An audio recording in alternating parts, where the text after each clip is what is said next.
Mark, we're ready to go. Okay.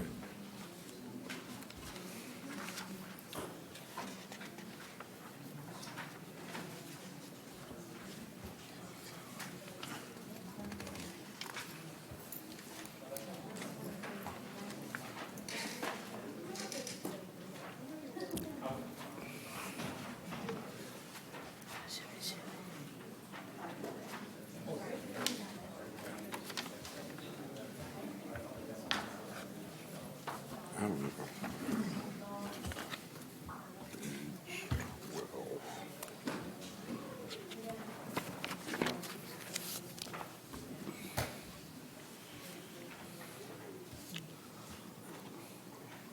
Okay, she said we're live. We have.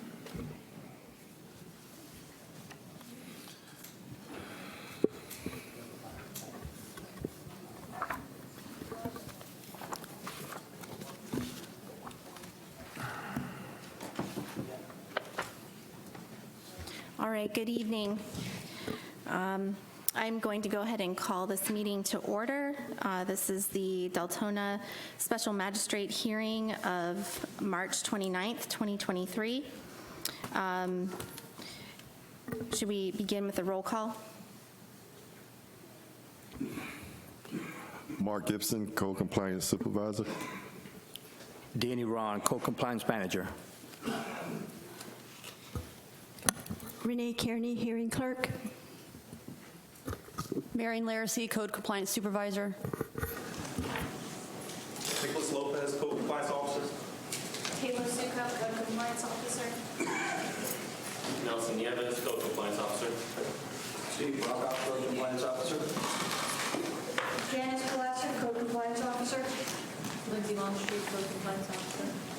Jose Garcia Segarra, Code Compliance Officer. Kyle Russo, Code Compliance Officer. Brooke Light, Code Compliance Analyst. All right, can you please stand and join me in the Pledge of Allegiance? I pledge allegiance to the flag of the United States of America, and to the republic for which it stands, one nation, under God, indivisible, with liberty and justice for all.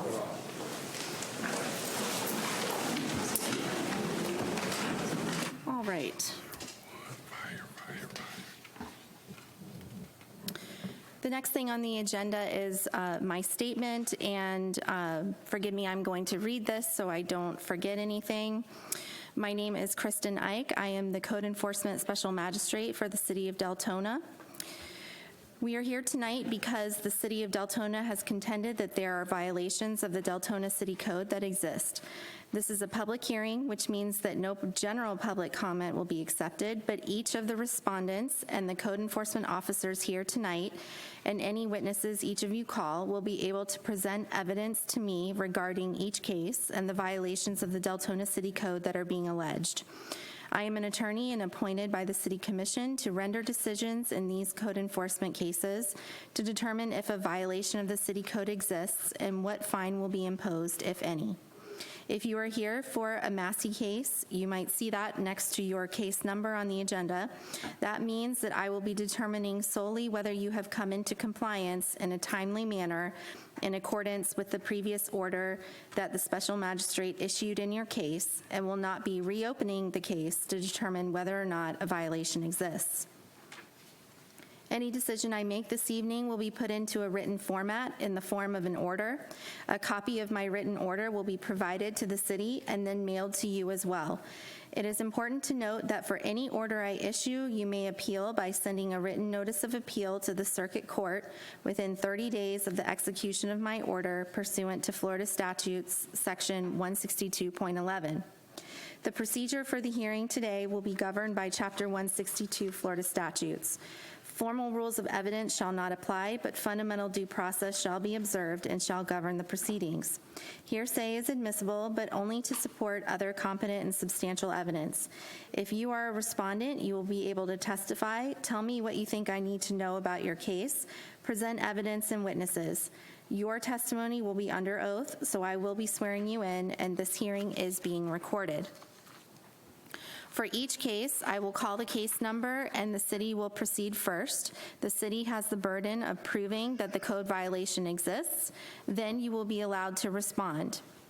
For each case, I intend to admit the case file, and you should have received a copy of that when you came in this evening. If you did not receive one, please let me know. And when your case is called, if you have a specific objection to something in the case file, you can tell me at that time. I will take the cases in order that you signed in on a first-come, first-served basis. And I have a list here of a couple of cases that were withdrawn, so I'll read those just in case. They are 23-149. Let me say the address. 197 Citation Avenue, 23-010. Which is 2784 Bluestone Drive, 23-081, which is 3216 Amber Street, and also 23-082, which is also at 3216 Amber Street. So if you're here for any of those cases, we're not going to hear them tonight, so you don't need to stay at this point.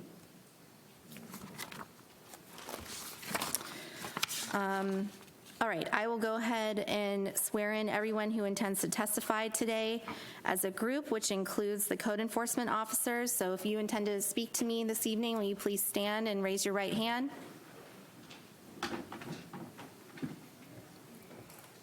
If you plan to speak to me, you need to stand and raise your right hand. Do you swear to tell the truth, the whole truth, and nothing but the truth? If so, please say I do. I do. Thank you. All right, we can proceed with the first case. Did you want me to take the fire cases first? Yeah, or well, Mr. Shaw? we're waiting on one to get here. Okay. As soon as they get here, then Okay, gotcha. Okay. All right, this is case 23-160, 2356 Ainsworth Avenue.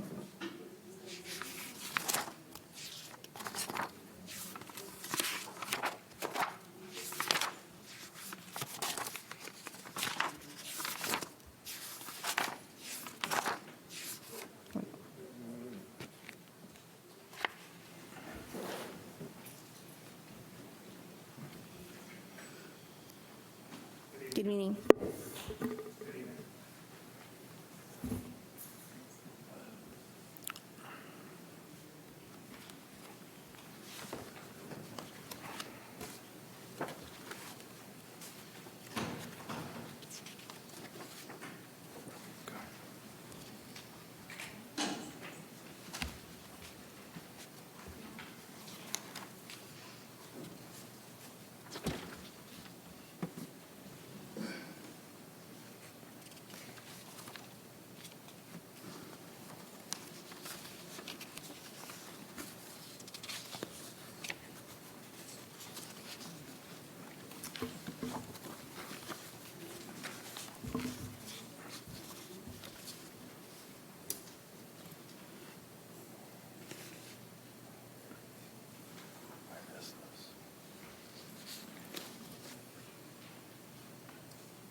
Where's the magistrate?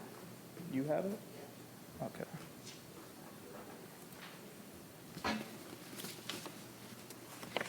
Ma'am, did you say 156 or 166? I said 160. Oh, thank you. 160. I was in the back.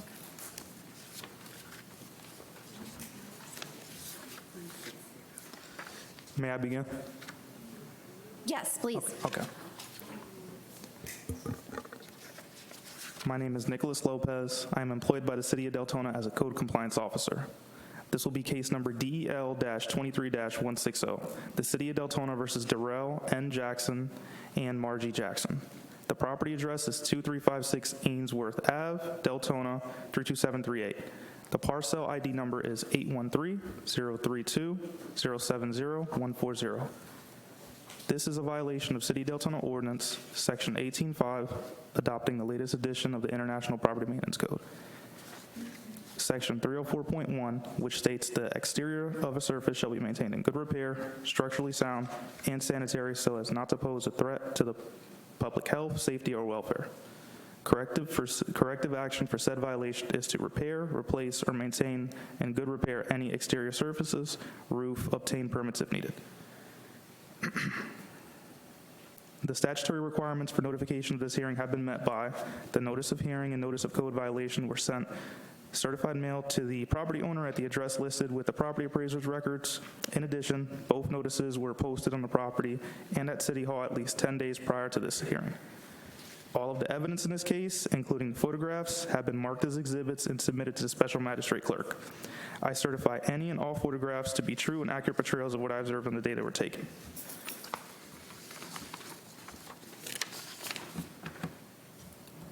This was a proactive case. The circumstances involving this case will be as follows. On February 19, 2023, a roof was observed in disrepair at the property. A notice of violation was posted. As of today, February 28, 2023, 29th, excuse me, the property is still in violation.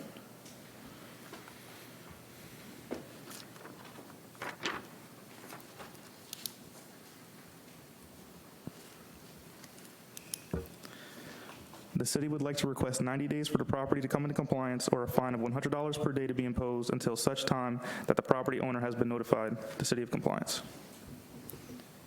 Okay, you just said 90 days and $100? Yes, ma'am. Okay.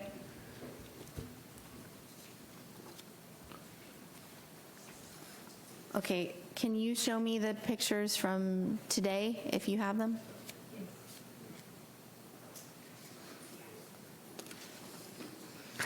And so can you explain, I'm looking at the pictures.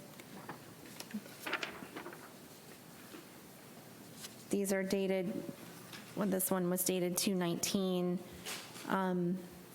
So what is the concern with the roof? I see there's some kind of a tarp. There is I a tarp guess. on. I'm not sure what it is that's on the roof. Yes, ma'am. There is a tarp on the roof, or a portion of the tarp, a remainder of a tarp. It does pose a bit of a public safety health hazard, so that's why the case was open. Today, the photographs that were taken, it shows that there's pieces of the tarp that are starting to spread across the property. If you're able to pull that up.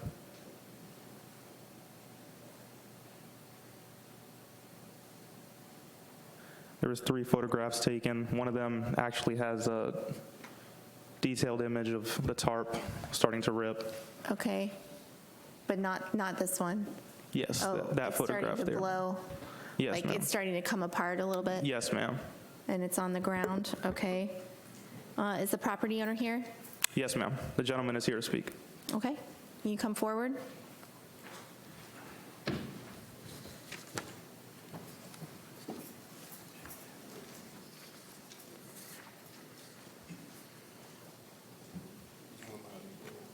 Yes, sir. Good evening, sir. Can you state your name and address for the record? Darrell Jackson, 2356 Ainsworth Avenue. Okay, and you're the property owner, sir? Yes. Okay. Is there anything you'd like to tell me about your case? Well, for number one, the company that was originally that took everything, put the tarps up, didn't show up. The people that were in that office down in Miami got fired. Okay. So I went, well, I didn't go, my wife went. And the bank in Deltona got hold of preferred contractors. They came out, assessed what needed to be done, and I had to come get a thing, I got it this morning, for them to do the work. And from what I understood, they would start somewhere toward the end of the week or the first of next week. Okay. What is it that needs to be repaired? Is there a hole in the roof? We don't know. Okay. It's leaking? It's leaking. Okay. And that's why the tarp is there. It's not spread out No. like you would normally see a tarp. So that's why I'm But asking. The wind and everything else had beaten the tarp up. I got strands of that tarp all over my yard. This has been going on for 2 years. Okay. So we got the bank to look into it. They referred my wife to this preferred contractor. Okay. Is there something that you want me to see? Are you asking me to review? You can. I mean, see, I'm pretty much not home. I drive tractor trailer over the road. So my wife handles all of this stuff. She couldn't be here because her mother lives in Jacksonville and she's up there with her.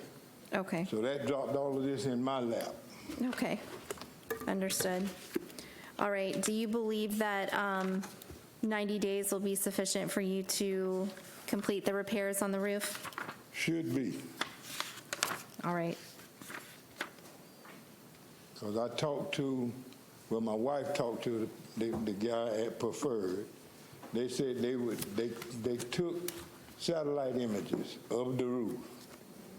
And when I talked to him, he said they would start work somewhere between the end of this week or the first of next week. Okay. It doesn't, this is just a question. It doesn't look like the tarp is doing much at this point? It's not. Okay. There ain't nothing up there pretty much but the bags that was holding it on the roof. Okay. Can it be taken down at this point? You mean the tarp? Mm-hmm. Yes. It ain't enough of it up there to put in a grocery bag. Okay. So, all right, so it can be taken down. I mean, I'm just asking because I'm really not inclined to impose a fine of $100 per day if there's no evidence of an issue with the roof. It's just, a leak and the tarp is removed. The city is not opposed to that, ma'am. Okay. All right. I'm going to find a violation, but I'm not going to impose $100. I'm going to give you 90 days, but I'm going to impose $25 at that point. Okay, if you go beyond the 90 days. Okay. All right? All right, so I find, first of all, I admit the case file that was presented to me as Exhibit A. I find that the notices were properly given in this case, and I find respondent in this case in violation of the city code as charged, and that respondent correct the violation before 4:00 p.m. on Tuesday, May 23rd. That's 90 days, 2023. In the event respondent does not comply by the state, a fine in the amount of $25 per day will be imposed for each day the violation continues past the aforestated date. The respondent is further ordered to contact the code inspector to verify compliance with this order. So I would suggest that you might want to take the tarp down as soon as you can, Well, since it's not doing anything at this point. I'm going to have somebody to do it. Sure, yeah, or have someone do it. I'm 70 years old and I ain't finna go up on no roof. Yeah, understood. All right. Thank you, sir. Thank you. All right. All right.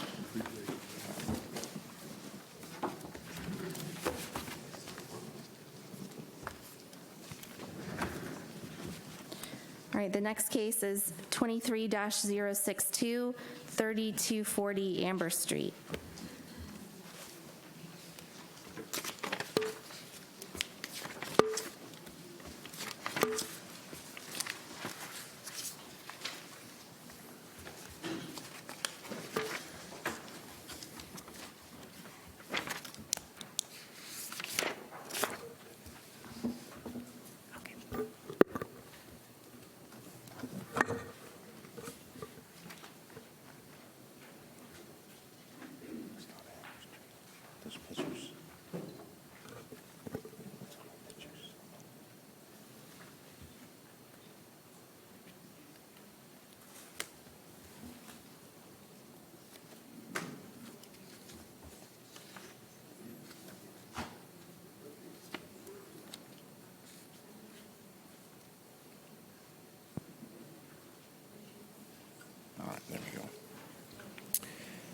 My name is Todd Mead. I am employed by the City of Deltona as a Code Compliance Officer. This case will be number DEL 23062. The City of Deltona versus SFR JV-2 Property LLC. The property address is 3240 Amber Street, Deltona, Florida, 32738. The parcel ID number is 813-032-400. Todd, give me a second. Ma'am, he was running late, so he didn't swear in. I just want to make sure that's point. I'm sorry, who? The officer wasn't sworn in. He was running late. Okay, okay, yeah, let's do that. All right, raise your right hand. Do you swear to tell the truth, the whole truth, and nothing but the truth? If so, please say I do. I do. Thank you. All right, Thank go you. ahead. Thank you. Okay. Okay, let's see. The case number is Can you DEL. begin it? Yeah, begin again, please. Okay. My name is Todd Mead. I'm employed by the City of Deltona as a Code Compliance Officer. This will be case number DEL 23062. The City of Deltona versus SFR JV-2 Property LLC. The property address is 3240 Amber Street, Deltona, Florida, 32738. The parcel ID number is 813-032-400-060. This is a violation of the City of Deltona Ordinance Section 18-3, adopting the latest edition of the Florida Building Code, Section 105.1, which states that any owner, authorized agent who intends to construct, enlarge, alter, repair, move, demolish, or change the occupancy of a building or structure, or to erect, install, enlarge, alter, repair, remove, convert, or replace any electrical, gas, mechanical, or plumbing system, the installation of which is regulated by this code, or to All right, cause... pause for a second, sorry. You're on 23-062? Yes. The violation I have is of section 66-56 and 66-57 on the agenda.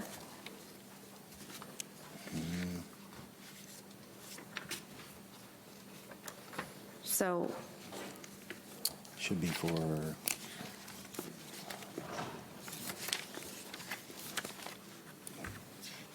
Ma'am, I'm going to recommend to continue this case to next month. we'll continue it? Yes, ma'am. All right, thank you. This is state. Is her packet?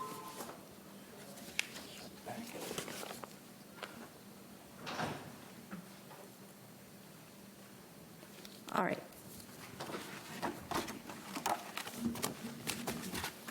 Here we go.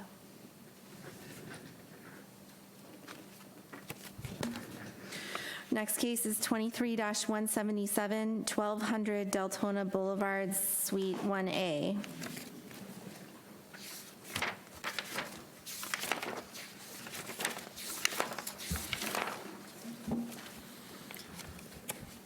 Hello, my name is Josue Garcia Segarra. I'm employed by the City of Deltona as a Code Compliance Officer.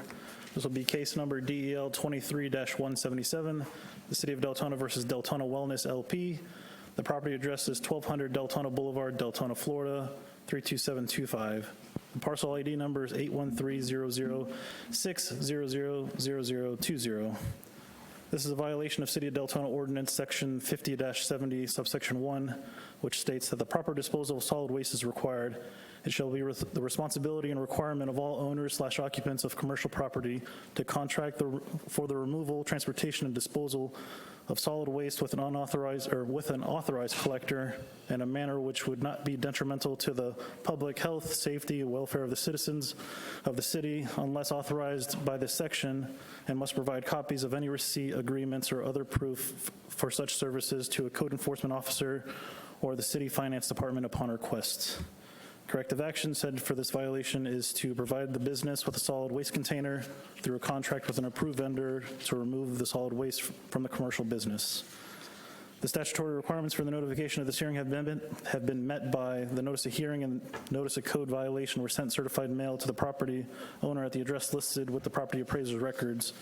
In addition, both notices were posted on the property and at City Hall at least 10 days prior to this hearing.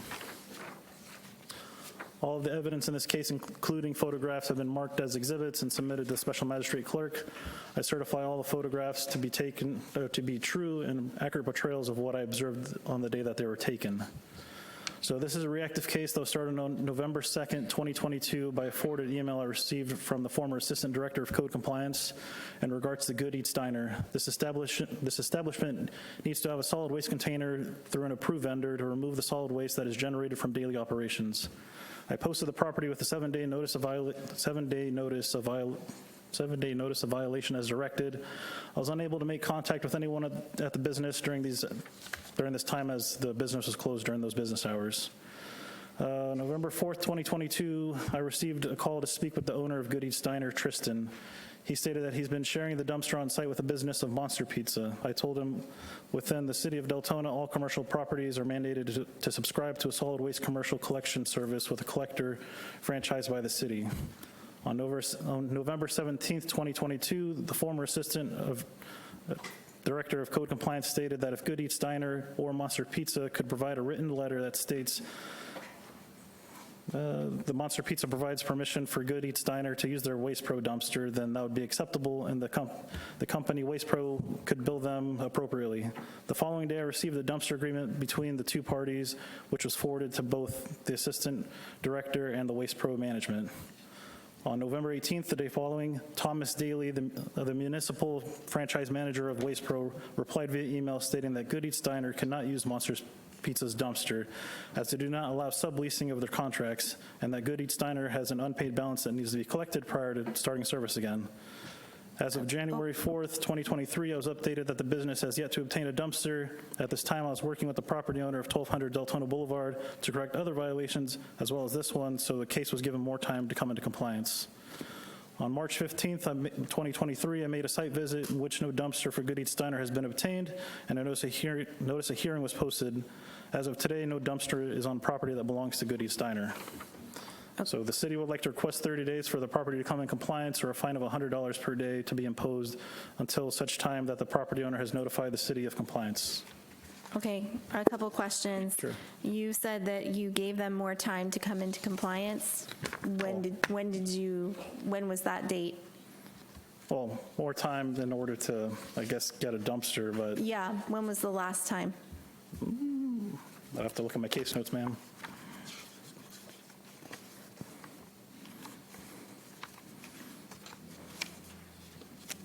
If it's here. I mean, you have on the notice of violation, it's 11/9/2022. Is that accurate, or was That was the original compliance date of That the was the 7 days. original. Correct. And then after that, we were kind of working because the whole plaza had a lot of other violations that were going on. So I was working with the actual property owners to correct the violation, not just specifically just this one. Okay. I'll come back to that, but I do Okay. want to know when was the date that you asked them to come into compliance. And then just to make sure I understood, the testimony was they tried to do a dumpster agreement, but Waste Pro would not accept that. Correct. Yes, Okay. ma'am. All right. Sir, did you want to tell me about the case? If so, please state your name and address for the record. Tristan Fordich, home address 2851 Wyman Court, Deltona, Florida, 32738. Okay. Are you the owner? I'm sorry, are you yes. the owner of the business? Yes, I am. Okay. And I think the first notice I was given was, I think the one that they stuck on my door. And I don't think I was ever notified that I was out of compliance until they posted that on my door, which I think was last month, maybe, I'm not sure. Mm-hmm. But first of all, what happened was GFL is a dumpster company that had the dumpsters there, and that was the original contract that I had when I first bought the restaurant a couple of years ago. And at one point, GFL started taking away all the dumpsters, and I didn't know what for. I had no idea what they were doing. The next thing I know, Waste Pro, they come and put their dumpsters back where those were. And I noticed there wasn't as many dumpsters as there were there before. And the guy was leaving it there, and I said, I see you leaving the ones here. What about the ones that are over there? Where's all the dumpsters that were here before? And he's like, this is your dumpster. You have a contract with us. And I said, no, I don't. You guys are just changing dumpsters. Well, I started getting bills, and I said, I'm not paying for this. I had an issue because they took the dumpsters, and there's not a dumpster for every office there. And so, and I have records of that. I went around and took pictures. There's 13 dumpsters on site. There's 26 properties or 26 businesses there. So first, we're all sharing dumpsters. I'm paying for my dumpster, and other people are using my dumpsters because there's not enough. And so I talked with Monster Pizza because I wasn't using all the size of the container. And I talked with him, and I said, hey, how about we share the dumpsters? I'll tell Waste Pro, take theirs out, and then we'll share the cost. And they said, okay. He sends me a contract that I signed with him, and we started sharing the dumpster. And then the city, I asked the city prior to that, I said, is that okay with you guys, since they did give me a warning the first time, November 17th, whatever it was. And he said, yeah, that's no problem. You work it out with Monster Pizza. Got the contract set up, signed it, sent it to Garcia, and that was approved. So November, December, January, February, March, I have no issue. I'm paying Monster Pizza. And then I guess I never got any emails from anybody saying that I was out of compliance, that they wouldn't accept the contract prior or shortly after we sent it. I don't know when. I guess the manager of Waste Pro sent Monster Pizza. I guess he said they sent them an email, and they were going to tell me that we can't use the dumpster. I was never told that. Wait, you were never told that? From Monster Pizza, that I couldn't use their dumpsters anymore, and I'm still using their dumpsters. And you have not received anything in writing from Waste Pro saying that that was not permitted? Nope. And specifically, I guess the ordinance with the county or with the city is that dumpsters are not to be shared. And that's not true because everyone's sharing the dumpsters. I don't know how they determine who's paying for the dumpsters. Because like I said, there's 13 dumpsters on site. I'm one of the smaller, well, I would say I'm a medium size. There's the DMV's coming in, 8,000 square feet. They're coming in a couple of months from now. Are they charging everybody dumpster fees? And I don't know how that's working, but all I know is I'm getting charged for dumpster, and there's 13 on site. And I'm trying to save money as far as economy and environmental. So now instead of having a truck to come get up all the 25 dumpsters, they only have to pick up 13. So that's saving Waste Pro money. It's saving the environment money from use of gas and things like that. And I don't understand why that's such a problem. So, and the city told me I could share a dumpster. I signed a contract. Now Monster Pizza, they can come around and sue me for breach of contract. All right. Does the city have a response? I mean, I guess my question is, are you contending that there would need to be 26 dumpsters on this property? I don't think that's a question for I don't know, will there be sufficient space for 26? He just said that's not a question for him to answer. It's like planning and zoning. And I would like to state, ma'am, that dumpster right there, WCA, that's been there for 8 months like that. That's waste, I'm sorry, that was GFL's property. When their contract was terminated, they left that there. I called them up the other day. I said, when are you guys going to pick this up? And they said, we didn't even know it was there. But they're worried about me creating trash and a hazard. That's been sitting like that for 6 months. And has the city even called that company up and said, why is that dumpster like that? Did the city change waste providers? Yes, they changed vendors. And I can't get another vendor. Waste Pro is the only vendor. Right, So when they say, well, you can go get another vendor, I can't. And I'm not. And I have an argument with Waste Pro because the way that, I think they're ripping me off. They're taking advantage of me. All right, does the city? Yes, I would like to add, this is a food establishment at this location. unless he has proven some kind of documentation that there is a share between them and Monster Pizza. I turned in a contract to Mr. Garcia. That's correct. All right, is that part of my case file? Yes, it is. Well, Oh, I'm sorry. is it? Yes, it's on Where? page.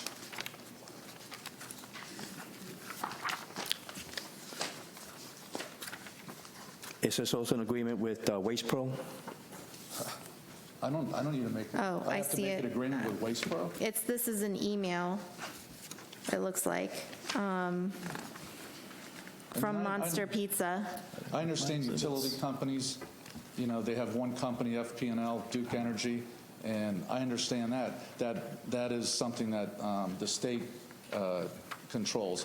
But City of Deltona, they stuck me in a situation now, it's almost like a monopoly, that Waste Pro is dictating to me what I have to do, where I believe that the city came into contract with Waste Pro. Well, where in the case files does it tell me that Waste Pro is not permitting them to share? Oh, I'm sorry, ma'am. The page. I see your agreement. Okay. And it's on the very next page. It's going to Yeah. be It's from Bill, and it says, to we will Bill. contact Monster Pizza and tell them that they're not allowed to use the container on site.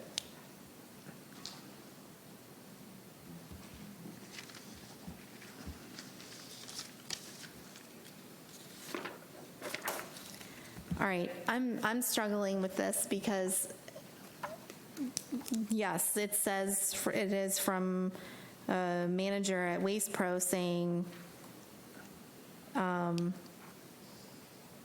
see email, yeah, who They owns call Monster it- Pizza. Yeah, he will tell the diner they cannot use his site. You said you can't sublease. I think that's the terminology they used.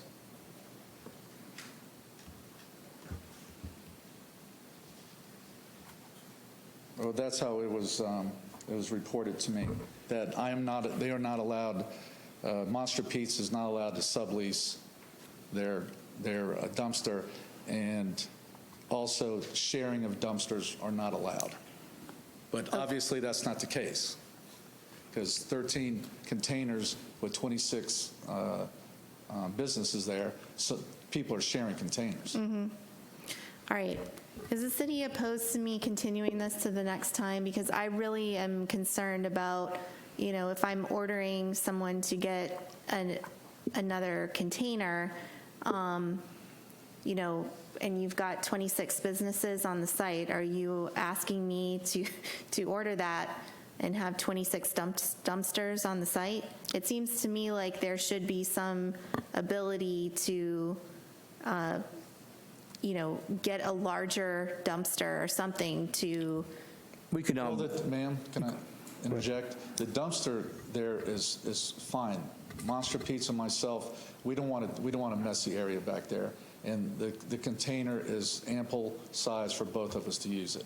I had a 4-yard, I believe, and I believe that container there on the left is an 8-yard, and I mean, the city would know if there was any issues, they go back there. There's never been an issue with any of the dumpsters or that particular dumpster from being overfilled or anything like that. I'm okay with continuing this case so we could do more research and get Yeah. with Waste Pro and Monster Pizza in accordance with this. Just again, I want to emphasize that this is a food establishment. Not all the suites are being used as food establishment, as office space, which might not require a dumpster for those establishments. So an established business in there doesn't require a container to dump trash? Maybe not at this size, but it could be, There's no other containers there. They're all containers that size. You can look in the foreground or the background. There's all the containers in the property are about that size. Yeah, I mean, again, that's my concern. So if we can continue that we can continue this one. and figure that out. And also, so did you figure out when was the date you gave for compliance? I did. So on March 8th, I did give him a call and just notified him that he'd have to have the property in compliance by March 29th today. And I called and asked for a continuance, and then. Okay. Well, I mean, in order to find a violation, I have to know when is the date you gave for compliance, and the only thing I see is 11/9. So if you're giving more extensions, you should put that in writing. All right. So, which is, I mean, so that I can put that in the order. All right, so I'm going to continue this to the next one, and I think you can do a little research and figure out And ma'am, what exactly is required by the franchise and speaking to Waste Pro. Well understood. I would like to say one more thing, because I know the city's been in contact with the manager, Mike, and he has been asking the city, says, listen, we don't need 26 dumpsters back there. With all the new properties, with that big 8,000 square foot DMV being in there, he says they need to save all the space they can. And if you start putting 13 more dumpsters there, then you're gonna diminish the amount of parking they have available. And Yeah, I mean, that's my concern is if I order this, then that would apply to all 26 suites. So that seems to be perhaps, like I said, it could be unworkable or impractical. So I'm trying to understand, excuse me, what the franchise actually requires and what Waste Pro requires. So if you can come back to me on this case. And We'll do one more- that. One more thing, and I apologize. The fact is, right now, there would be 13 other businesses that are not in compliance. And my question is, why was I targeted? Because I'm a restaurant, I guess they assume I produce more garbage than maybe a accountant that's there, which I understand. But if the ordinance is no sharing or no sharing is allowed, then everybody would have to be created or treated equally. So that's. You're right, and that's what's leading me to my question about the practicality of this and what I want to make sure that, we understand the implications of an order requiring everyone to get that dumpster, so. Yeah, we'll bring you that information Okay. for next hearing. Thank you. Thank I you, sir. appreciate it. All right, thank you. So I will be hearing, will I get something in writing, or how will I be Yeah, notified? another notice of hearing will be. That is correct. Provided for the next hearing, which is usually the fourth Wednesday of the month. April 26th, next month, Yeah. that'll be the date. All right, I Yeah. appreciate it. Thank you. Yep.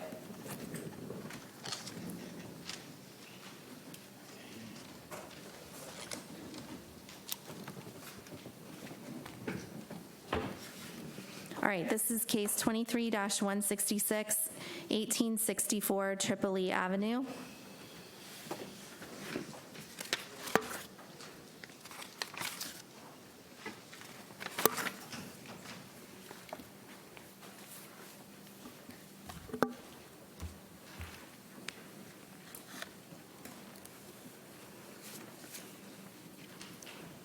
My name is Lindsay Longstreet. I'm employed by the City of Deltona as a code compliance officer. This will be case number DEL 23-166, the City of Deltona versus Hearson LaCrete and LaKeitra Pope. The property address is 1864 Tripoli Ave, Deltona, Florida, 32725. The parcel ID number is 813-0034-70220. This is in violation of violation of City of Deltona Ordinance Section 18-3, adopting the latest edition of the Florida Building Code Section 105.1, which states that any owner, authorized agent who intends to construct, enlarge, alter, repair, move, demolish, or change the occupancy of a building or structure, or to erect, install, enlarge, alter, repair, remove, convert, or replace any electrical, gas, mechanical, or plumbing system, the installation of which is regulated by this code, or to cause any such work to be done, shall first make application to the building official and obtain the required permit. The stationary requirements for notification of this hearing have been met by the notice of hearing and notice of code violation have been sent certified mail to the property owner at the address listed with property appraiser's records. In addition, both notices were posted on the property and at City Hall at least 10 days prior to this hearing. All of the evidence in this case, including the photographs, have been marked as exhibits and submitted to the special magistrate clerk. I certify any and all photographs to be true and accurate portrayals of what I observed on the day they were taken. On February 11th, 2023, on February 11th, 2023, I opened this case proactively as I observed to be a new fence installed around the backyard. I had checked City Hall records and could not locate a permit on file for the new fence. A courtesy door hanger was left at this time.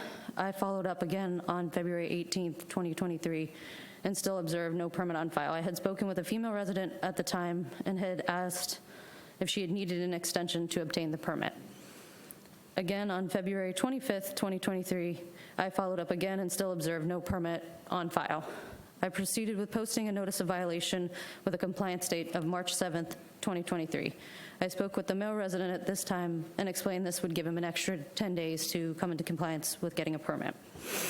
On March 23rd, 2023, I still did not observe a permit on file. On March 18th, 2023, I checked City Hall records again, and a permit had been applied for, however, it was not issued. At this time, the homeowner had been sent an email from the permitting department advising as an owner builder, you cannot apply online for the permit. You have to come in person to the building with your survey. At this time, since he was not formally issued the permit, a notice of hearing was posted to the property. As of today, March 29th, no permit is still on file issued for the fence. In closing, the city would request 30 days for the property to come into compliance or a fine of $25 per day to be imposed until such time that the property owner has notified the city of compliance. Okay, thank you. Do you know if the application is complete? Do you happen to know that, the building permit application? No, when you pull up in our system, I can see where he applied for it online and only online, and then was sent an email saying that as being an owner, you can't apply online. You have to come into City Hall to apply. Thank you. All right, sir, can you state your name and address for the record? Yes, my name is Hurston LaCrete, and my address is 1864 Tripoli Avenue, Deltona, Florida, Okay. 32725. And you're the owner of the property? Yes, ma'am. Okay. Do you have anything you'd like to tell me about your case? Yes, I was told I could apply for a permit online, which I did on March 4th. But 2 weeks, like a week and a half later, I was out of town. That's when I got the email saying I had to be in person to apply for a permit. And with work schedule, I haven't had the time to come in since I just got back last week. Okay. Do you feel that 30 days will be sufficient for you to come in and do that? Yeah, should be fine. Okay. All right. Thank you. All right. So I am going to find a violation, but I'll give you the 30 days to do that. Okay. So no fine will begin to run until after that, okay, unless you fail to get the permit. So I find respondent, and let me say that I'm admitting the case file as Exhibit A, and I find that the notices were properly given in this case. I find respondent in this case in violation of the city code as charged, and that respondent correct the violation before 4:00 p.m. on April 28th, 2023. In the event respondent does not comply by this date, a fine in the amount of $25 per day will be imposed for each day the violation continues past the aforestated date. Respondent is further ordered to contact the code inspector to verify compliance with this order. So please make sure you stay in contact with her and let her know when you get your permit.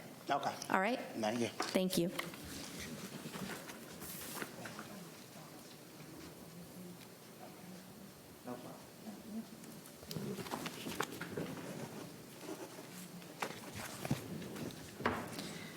All right, this is 23-076, 923 Anderson Drive.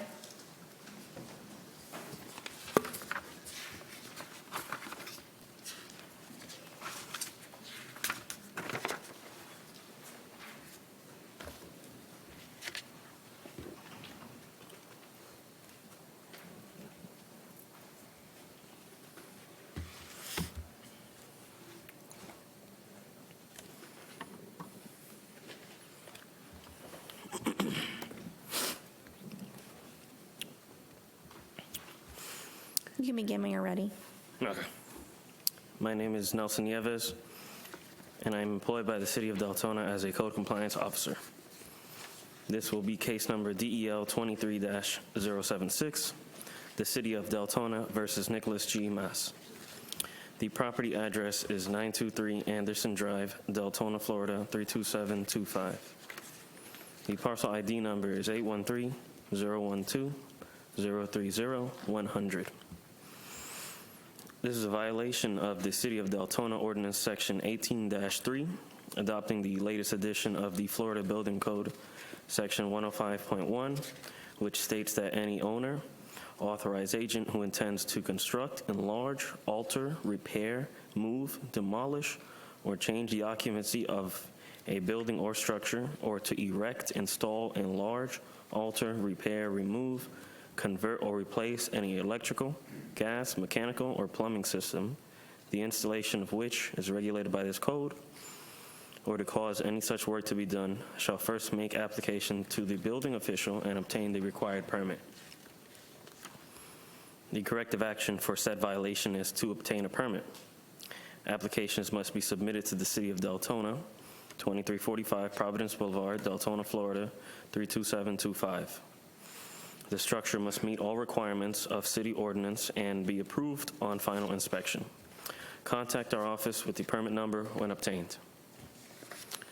The statutory requirements for notice of this hearing have been met by the notice of hearing and notice of code violation was sent certified mail to the property owner at the address listed above with the property appraiser's records. In addition, both notices were posted at the City Hall at least 10 days prior to this hearing. All of the evidence in this case, including the photographs, have been marked as exhibits and submitted to the Special Magistrate Clerk.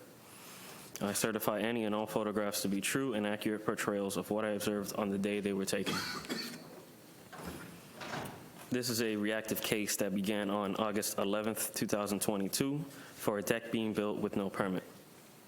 When I drove to the property the next day, I did see people working on the home and briefly spoke with them. A courtesy notice was left as well as my city card for contact. I later received a voicemail from a Lori Cisco inquiring about the notice and the permit. I spoke with Carl Lynch from the building department prior to speaking with Lori and provided her with his office number as she had specific questions about the permit. In November, I spoke with Lori again and was informed that she had reached out to multiple surveyors, but that they were all backed up. On December 8th, 2022, I posted a notice of violation on the property and tried contacting Lori, but it went to voicemail. On January 5th, 2023, I spoke with Lori again and was told that the surveyors were still backed up due to the storms and the holidays. I also informed her of the option of bringing down the structure. The notice of hearing was posted on the 15th of this month, and the affidavit of service was filled out. I tried contacting Lori, but it went to voicemail again. On the 22nd, I made contact with Lori, informing her of the special magistrate hearing, and was told that she was still waiting on the final engineered drawings for the structure. At this date and time, there is still no permit on file. The city would like to request 60 days for the structure to come into compliance, or a fine of $50 per day to be imposed until such time that the property owner has notified the city of compliance.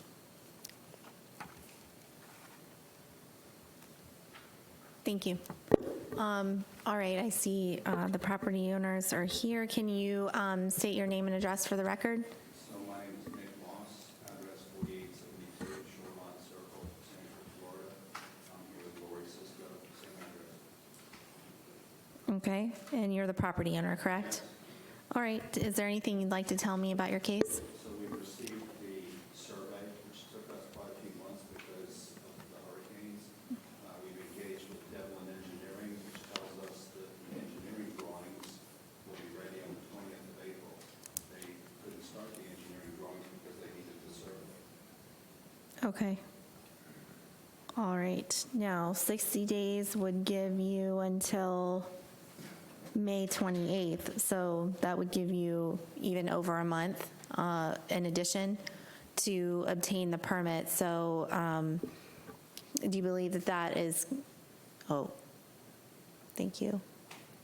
I'll give you a moment to fix the microphone. That should be fine. Okay, and so that should be fine. All right, thank you. All right, anything else? No, thank you. All right, I'm going to find that the notices were properly given in this case and admit the case file as Exhibit A. I find respondent in this case in violation of the city code as charged, and that respondent correct the violation before 4:00 p.m. on May 28th, 2023. In the event respondent does not comply by this date, a fine in the amount of $50 per day will be imposed for each day the violation continues past the aforestated date. Respondent is further ordered to contact the code inspector to verify compliance with this order. So please make sure you stay in contact with him. Let him know when you get your permit. All right? Thank you. Thank you. Thank you.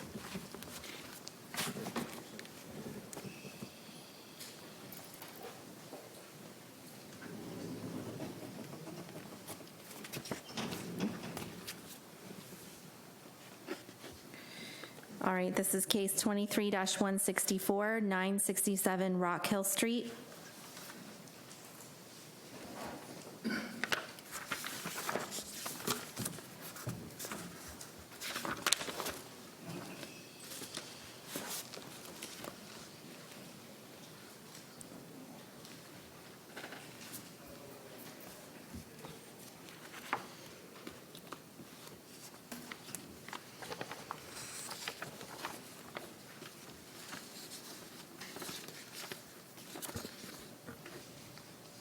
My name is Nicholas Lopez. I am employed by the City of Deltona as a code compliance officer. This will be case number DEL-23-164. The City of Deltona versus Ayala Carmen de Lourdes Nieves. The property address is 967 Rock Hill Street, Deltona, Florida 32725. The parcel ID is 813-030-200-180. This is a violation of City of Deltona Ordinance Section 18-5, adopting the latest edition of the International Property Maintenance Code, Section 304.1, which states the exterior of a structure shall be maintained in good repair, structurally sound, and sanitary, so as not to pose a threat to the public's health, safety, or welfare. Corrective action for said violation is to repair, replace, or maintain in good repair any exterior surfaces, roof, obtain permits if required. The statutory requirements for notification of this hearing have been met by the notice of hearing and notice of code violation were sent certified mail to the property owner at the address listed with the property appraiser's records. In addition, both notices were posted on the property and at City Hall at least 10 days prior to this hearing. All of the evidence in this case, including the photographs, have been marked as exhibits and submitted to the special magistrate clerk. I certify any and all photographs to be true and accurate portrayals of what I observed on the day they were taken. This was a proactive case. The circumstances involving this case will be as follows. On February 22nd, 2023, a roof was observed in disrepair at the aforementioned property. As of today's date, March 29th, 2023, the property is still in violation. The city would like to request 90 days for the property to come into compliance or a fine of $100 per day to be imposed until such time that the property owner has notified the city of compliance. All right, these are the pictures from today. Can you talk to me about what the issue is with the roof? The tarp on the roof indicates that there's leakage on the roof and also the public safety hazard that the tarp ripping could pose. Okay, that's a tarp on the roof.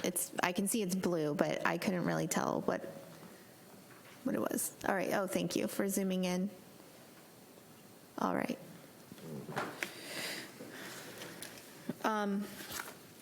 Okay, would you state your name and address for the record?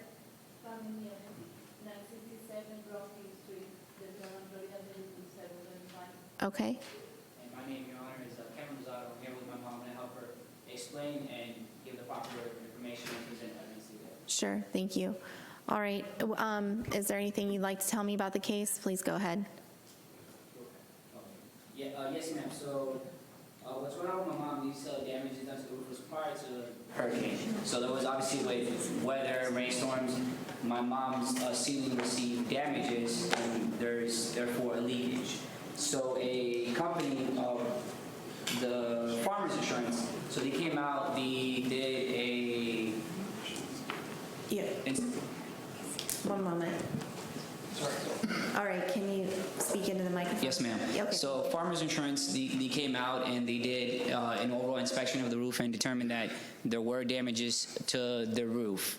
And then they presented my mom with their analysis of what the damages were going to be worth, which was only $2,200. So then we had a company, a public adjuster. His name is Henry Brown with Champion Claims. He came out to the property and adjusted that the damages were far more than $2,200 that was given by the insurance company. They've been going back and forth with each other regarding the proper price for the insurance to pay. My mom just recently received 2 emails here stating that April 4th, there's going to be the public adjuster is going to meet, the gentleman, Henry Brown, is going to meet at the property with an Empire and also a representative for the insurance company to pretty much duke it out among themselves of what the proper funds is going to be allocated to my mother for the damages to the roof. Henry Brown, the public adjuster, is basically told my mom if she could get at least 2 months to 3 months. He doesn't think she's going to use that time, but I think 2 months should be sufficient for them to finally come into agreement and therefore give her the proper funds that she needs to take care of the roof repairs. But as you see, there's been constant communication with her, and a company has come out to make sure that this tarp isn't falling out in pieces and stuff like that. It's well maintained and put.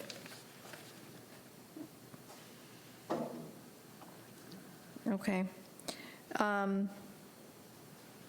And for the city, I'm sorry, can you remind me what you were asking for the time to comply and the fine? The city was requesting 90 days or a $100 fine, ma'am. 90 days? Okay. Yes, ma'am. All right. And the roof it's leaking, is what you testified Yes, to? ma'am. The insurance company, when they came out and they did their analysis, there are several spots within the roof. All right. Well, given what you've told me, I believe 90 days sounds like it should be sufficient for you to have the roof repaired and work through the issues. Yes. I have one question. I'm pretty sure she's probably going to ask this, but if by any chance, because obviously it's out of her hands, if they keep, pretty much battling within the insurance company, the adjuster, and it does go over, does the city of Deltona subpoena those parties to come in here and you guys are able to, because it's out of her hands. It's not that she doesn't want to fix the roof leak. It's obviously, again, the adjuster and the insurance company that are fighting among themselves. Mm-hmm. I mean, no, we don't. It's the property owner's responsibility to make the repairs. So I want to give you time to have that worked out. But, it is ultimately your responsibility to have it repaired. So, but yes. 90 days, so this is the free. Yeah, oh, okay. Thank you. Oh, you're right. Yeah, June 27th. Okay, sorry, I had the dates written down here, and that wasn't right. Okay, so I am going to do the 90 days, and that should hopefully give you enough time. So please make sure when you have the meeting with the adjusters that you should be able to provide them with my order at that point, and or at least tell them what happened here tonight and that you have 90 days to get it completed. So hopefully that'll move them along. Yes, ma'am. Thank you. Appreciate it. All right. Okay, so I'm going to admit the case files, Exhibit A, find the notices to be properly given in this case, And I find respondent in this case in violation of the city code as charged, in that respondent correct the violation before 4:00 p.m. on June 27th, 2023. In the event respondent does not comply by the state, a fine in the amount of $100 per day will be imposed for each day the violation continues past the aforestated date. The respondent is further ordered to contact the code inspector to verify compliance with this order. So please make sure that you stay in contact with the code inspector and that he knows that you've made the repairs. Understood, Okay? Your Honor. And obtained made the repairs, excuse me. All right, thank you. Thank you, ma'am. All right.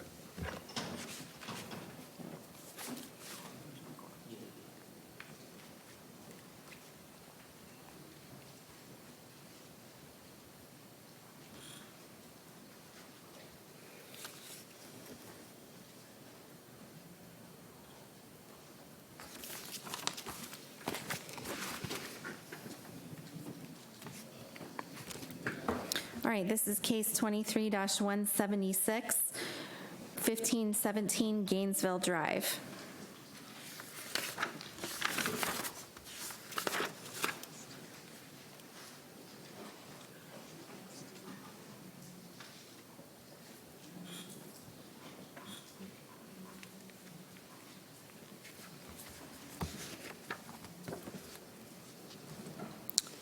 My name is Marion Laracy. I'm employed by the City of Deltona as Code Compliance Officer. This case is in reference to DL 23-176, City of Deltona versus William F. Murat. Property address is 1517 Gainesville Drive in Deltona, Florida.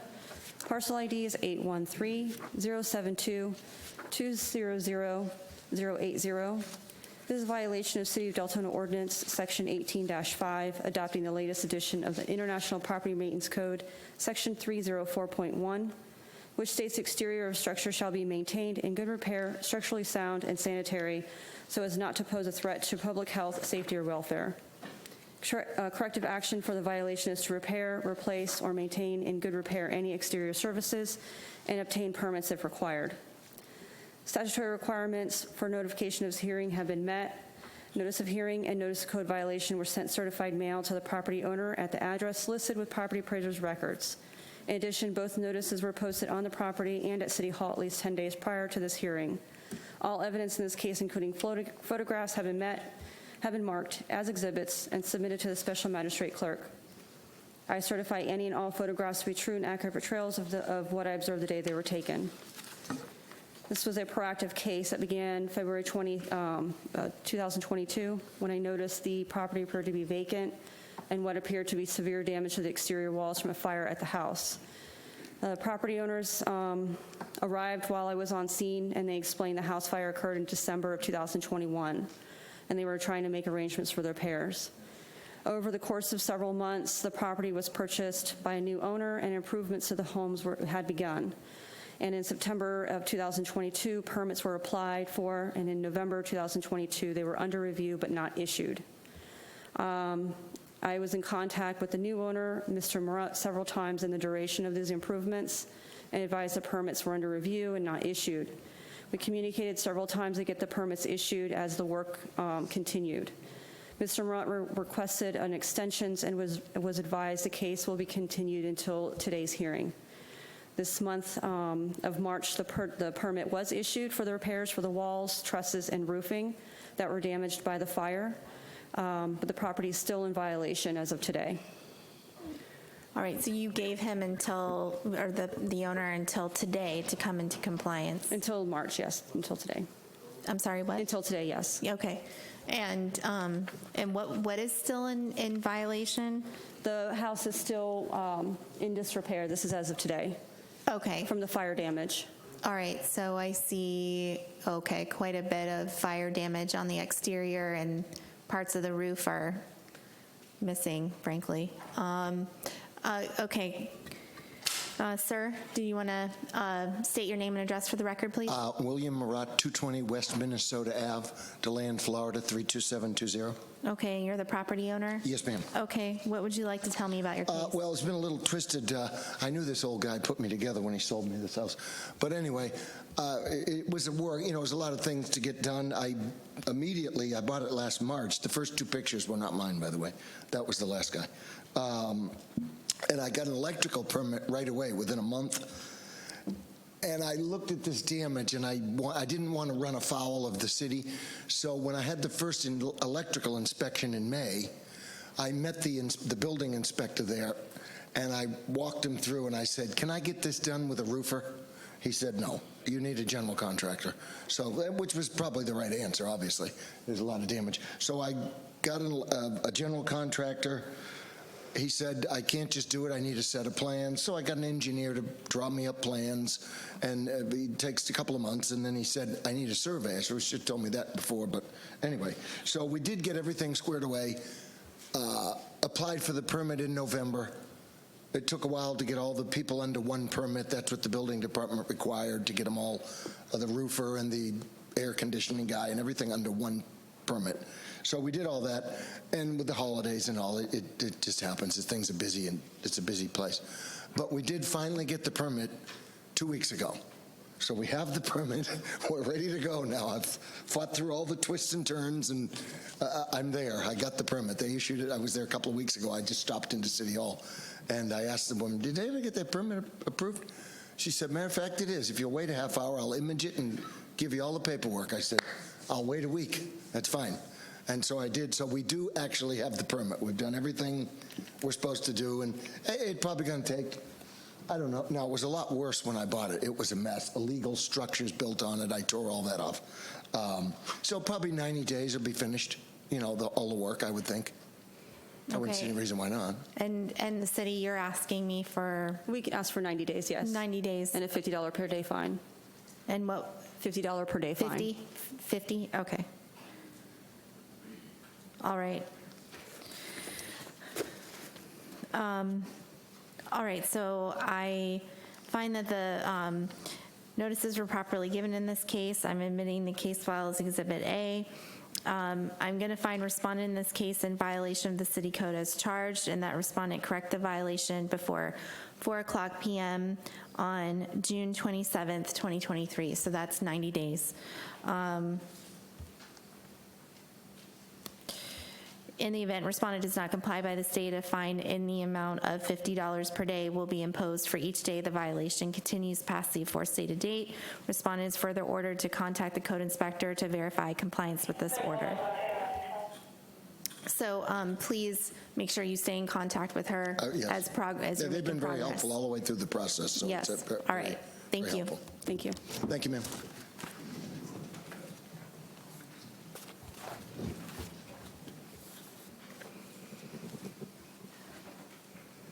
Okay, this is 22-049, 2838 Howland Boulevard.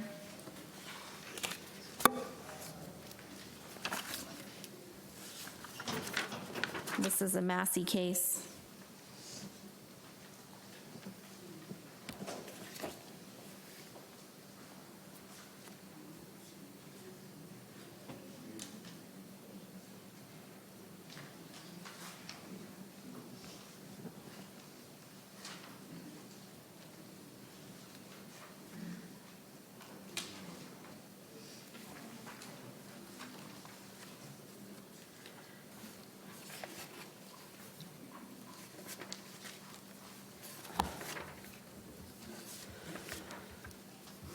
My name is Marion Laracy. I'm employed by the City of Deltona as Code Compliance Officer. This is a Massey case in reference to DL 22-049, City of Deltona versus Robert Nieves. Property address is 2844 Howland Boulevard. Parcel ID is 813-039-090-060. Statutory requirements for notification of this hearing have been met. Notice of hearing and notice code violation were sent certified mail to the property owner at the address listed with property appraiser's records. In addition, both notices were posted at City Hall at least 10 days prior to this hearing. All evidence in this case, including photographs, have been marked as exhibits and submitted to the special magistrate clerk. I certify any and all photographs to be true and accurate portrayals of what I observed the day they were taken. This has been a kind of an ongoing case. This started out with a fire inspection report in November of 2021 when we noticed a canopy on the vacant lot adjacent to the business. It was ruled on February 23rd, 2022, that the property owner was given 5 months to comply. The owner did not come into compliance within those 5 months and has been receiving a fine of $100 a day since July 23rd, 2022. As of August 10th, 2022, the property has accrued a total fine of $1,900 over 19 days. The property is still in compliance as of today. Mr. Nieves did submit to me pictures just the other day. He came into City Hall from his phone with the dates. I do have those, if you want those. Can you repeat what you said? When was the time that they needed to come into compliance? July 23rd, 2022. Okay, and it was, what is the fine per day? $100. Okay, so you said so far it's accrued? $1,900, because they came into compliance August 10th of 2022. Oh, came into compliance. You're saying they came into compliance on August 10th, 2022. 2022. There was a delay in the case due to another case that was occurring at the same time. All right. Okay, do you have pictures around that time? Yes, he actually had to bring them in because they were on his phone, so he printed them out. I have them if you... Okay, yeah, please bring them forward.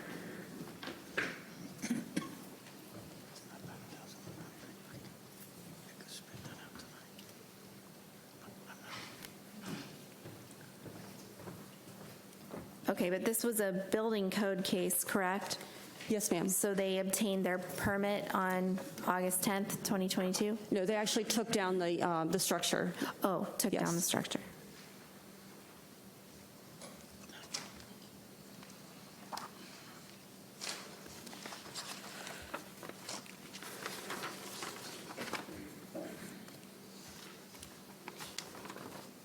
Okay. This last photo is what it originally looked like with the canopy over the property, and then the other photos show that it's been removed? Yes. Okay. You want to state your name and address for the record, please? Yes. My name is Robert Nieves, and we live in 1962 North Merrick Drive in Deltona, Florida, 32738, and this is my wife, Jamie Nieves. Okay. Is there anything you'd like to tell me about the case? Yes. There were so many things going on that just time slipped by in removing that tarp. But it was my intention to remove it. I didn't want to be in defiant to the city or anything like that. We just had a lot of things going on, and time just slipped by in this case, because a lot of things going on, right? Yes. Okay.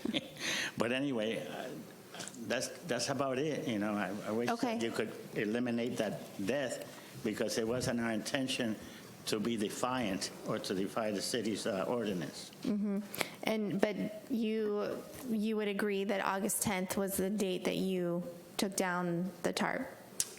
August 12th, I believe. The pictures are August 10th. Yeah, August 10th. August 10th, yeah, that's what I have. Yes, Okay. August 10th. All right. And I showed the officer the pictures of which before and after. Okay. All right. But the city is asking for, it was $1,900, correct? Yes. Okay. All right. So I am going to find that you didn't come into compliance by the time that was ordered. So I'm going to find that there was non-compliance, at least for a period of time there. I find that respondent in this case failed to correct the violation by the time specified in the special magistrate's prior order in this case, and the fine would be imposed as set forth in that order. The violation has since complied on August 10th of 2022, and therefore a fine in the amount of $1,900 is hereby imposed. Okay? Thank you. All right, thank you. You can bring that down? I mean, I'm not going to. That's the order of the special magistrate, that it was $100 per day. So really what I'm here to determine today is just whether you came into compliance by the time that was previously ordered. Okay, thank you. There's a separate process if you want to request a lien reduction. Yeah. So, and the code enforcement officers can explain that to you. Okay, thank you. Thank you.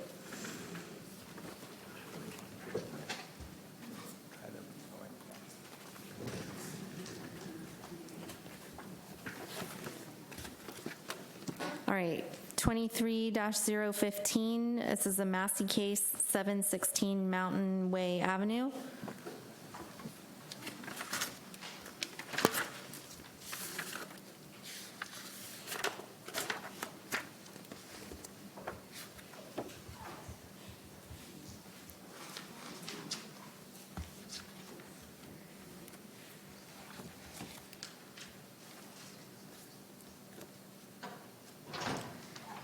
My name is Taylor Sukup. I'm employed by the City of Deltona as a code compliance officer. This will be case number DEL-015, the City of Deltona versus Colosti Enterprise LLC. The property address is 716 Mountain Way Avenue, Deltona, Florida, 32738. The parcel ID number is 81306236030. The statutory requirements for this notification of hearing have been met by the notice of hearing and the notice of code violation were sent certified mail to the property owner at the address listed with the property appraiser's records. In addition, both notices were posted at City Hall at least 10 days prior to this hearing. All of the evidence in this case, including the photographs, have been marked as exhibits and submitted to the special magistrate clerk. I certify any and all photographs to be true and accurate portrayals of what I observed the day they were taken. It was ruled on January 25th of 2023 that the property owner was given 3 days to comply. The owner did not come into compliance within those 10 days and has been receiving a fine of $100 a day since January 25th of 2023. As of today, the property has accrued a total fine of $6,400 over 64 days. The city is requesting that the fines continue at $100 per day. The city has decided to move forward with abating, I'm sorry. Okay, you were speaking fast. So can you tell me again, you said it was January 25th was the day they had to come into compliance? Yes. Of 2023? I apologize. Give me one moment. Yep.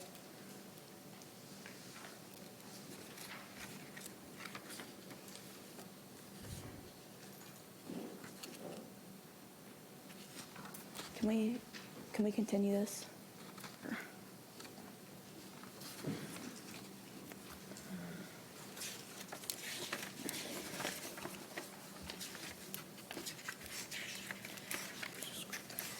It's right here.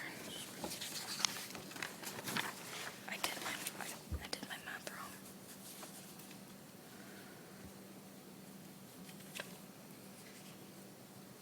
Okay, I found the order, so it says February 4th, right? Yes, ma'am. Of 2023.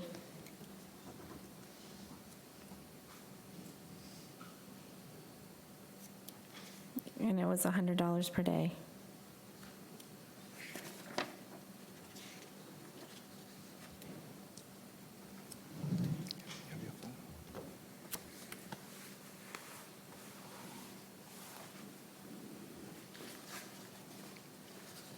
Ma'am, can we, let's move on to the next case. We'll come back for this one. Will you be okay with that? Sure, yeah. We're trying to get the math correct here before we put it on. Okay, sure. Thank you, ma'am. Yeah, we'll come right back to this one. Numbers right.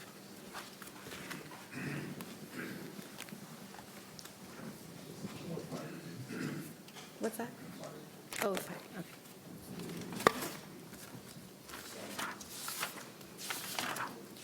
All right, this is the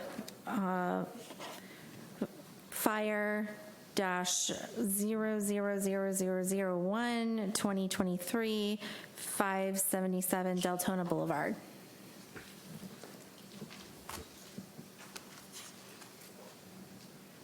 Okay.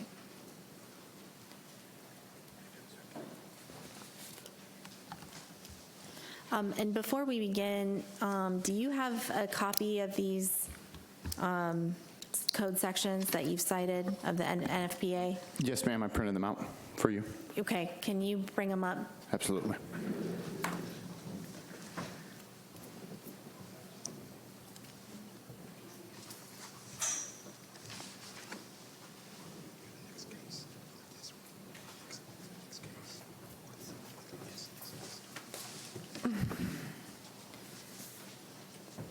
Okay.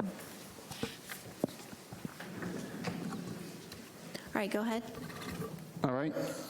For the record, my name is Samuel Schaller. I'm employed by the City of Deltona as the Assistant Fire Marshal. Introduction of this case will be case number fire 00001-2023, the City of Deltona versus Deltona Square LLC. The property address is 577 Deltona Boulevard, Deltona, Florida, 32725. In this particular case is dealing with suites 21, 22, and 23. The parcel ID is 803-605-90040.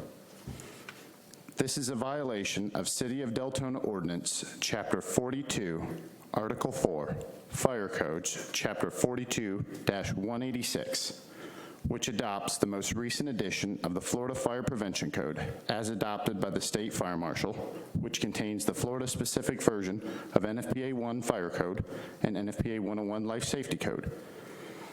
Several violations of the Florida-specific edition of NFPA 1 Fire Code were violated. Chapter 1.7.12.8, which requires a permit and plans to be submitted prior to the change of occupancy of any building. Additional findings were of Chapter 11 of Florida-specific edition of NFPA 1, which are chapters 11.1.3.2, which states that multi-plug adapters shall not be used as a substitute for permanent wiring or receptacles, and Chapter 11.1.4.2, that relocatable power taps shall be directly connected to a permanently installed receptacle.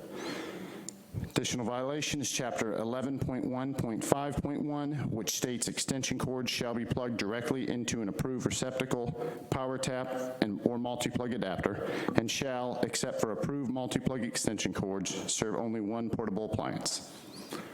Chapter 11.1.5.6, which states extension cords shall not be used as a substitute for permanent wiring.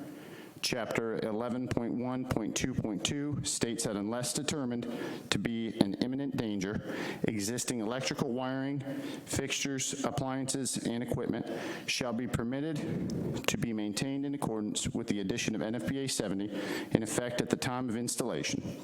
Additional violations observed are that of Chapter 14.12.1.2 of Florida-specific edition of NFPA 1, which states that illumination of means of egress shall be continuous during the time that the conditions of occupancy require that the means of egress be available for use unless otherwise provided in Chapter 14.12.1.2.2.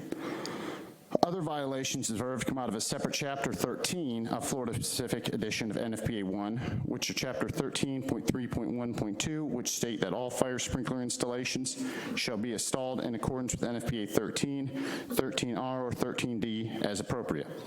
Also a violation of Chapter 13.6.4.3.2, Part 1 was observed, which states an annual external visual examination of all fire extinguishers shall be made to detect obvious physical damage, corrosion, or nozzle blockage, to verify the operating instructions are present, legible, and facing forward, and that the HMIS information is present and legible, and determine if a 6-year interval examination or hydrostatic test is due. Final violation of Chapter 10.18.1 of Florida-specific NFPA 1 was also observed, which states that the storage of combustible materials shall be orderly. The corrective violation for said violations is to immediately cease and desist utilization of space as one or two family dwelling, or obtain a permit for change of occupancy and pass all required final inspections, repair all exit signage on premises to operate in emergency backup mode, have fire extinguishers serviced by licensed fire extinguisher contractor, discontinue permanent use of all multi-plug adapters, power strips, and extension cords, make alterations to the fire sprinkler system to provide full coverage to the space, provide a 30-inch clear unobstructed access to the electrical panel, and provide orderly storage of accumulation of combustible materials such as cardboard boxes and clothing that were observed throughout the suite. The statutory requirements for notification for this hearing have been met by the notice of hearing and notice of code violations were sent certified mail to the property owner at the address listed with the property appraiser's websites. In addition, both notices were posted on the property and at City Hall at least 10 days prior to this hearing. All of the evidence in this case, including the photographs, have been marked as exhibits and submitted to the special magistrate clerk. I certify any and all photographs to be true and accurate portrayals of what I observed on the day that they were taken. So the narrative begins as on February 23rd, 2023, myself and Fire Inspector Ajori Bailey conducted a fire safety inspection at 577 Deltona Boulevard, suites 21 through 23. Sorry. Yes, ma'am. So is this, to set the stage, is this, what type of property is this? When you say there's several suites, is it like a commercial building, or, because I see a lot of residential items here? Yes, ma'am. We're going to address the residential items, but what the actual building is, it's a multiple use structure, 2 stories, so there's different suites split up. Some of them are used as business offices, some are used as mercantile, there's a clothing store. Some of them are used as smaller restaurants, and then on the second floor is where we observe the residential setup. Okay, thank you. The second floor had previously been used as a call center prior to this inspection. Okay. So on February 23rd, 2023, myself and Fire Safety Inspector Ajori Bailey conducted a fire safety inspection at 577 Deltona Boulevard, suites 21 through 23, in which we observed the violations mentioned above. It appeared the space was being used as a one-family dwelling with 2 bedrooms set up with a multitude of personal belongings, such as clothing throughout. In addition, a small cooking area was set up in a separate room of the occupancy, which appeared to be set up as a kitchen. A total of 3 beds were observed, all with linens on them, and one of the beds appeared to be disheveled with the appearance that it was being in use, it had been being slept in. There were also televisions set up in both bedrooms, with one bedroom also containing a multi-plug of a multitude of multi-plug adapters plugged into extension cords to provide power to various cell phone chargers, the TV, and a video game system. There was also an extension cord being used to provide power to a space heater, and the electrical panel was obstructed by multiple items, not providing the mandated 30-inch clearance by NFPA 70.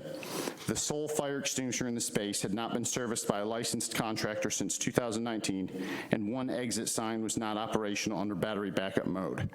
Throughout the space were large quantities of combustible materials stored, such as cardboard boxes and clothing in bins and bags, not in an organized manner and in a manner that could contribute to the rapid spread of fire and hinder firefighting operations, rescue operations, and the free egress of any occupant of the space. In the center of the space, there was also a couch set up with a television, which was playing a movie. Upon these observations, myself and Fire Safety Inspector Ajori contacted Code Compliance, who sent an officer out. Officer Jeff Scott also arrived and assisted us with the inspection. When we made contact with the occupant of the space, Mr. Higgins, he stated it was being used as an online thrift store, but also as additional storage space for their appliance business, which was based out of a warehouse in DeBerry. Upon research, there was no business tax receipt on file with the City of Deltona for the space to declare such a use. When asked regarding the sleeping arrangements, Mr. Higgins originally stated that they did sleep inside the space because they often worked late. He stated the reason the beds were set up in the particular arrangements were for sales photographs so they could take photos of the beds, and that they like to demonstrate the beds, how they will be set up in the customers' houses as a sales technique to show the customers how the beds will look once they're used. When asked where Mr. Higgins slept when he was inside the space, he simply stated anywhere. When asked by Code Compliance Officer Jeff Scott for a home address, Mr. Higgins advised his wife would provide it and that he did not know it off the top of the head. Mr. Higgins' wife made a phone call to an individual who advised their mailing address was an address at an apartment complex in Maitland.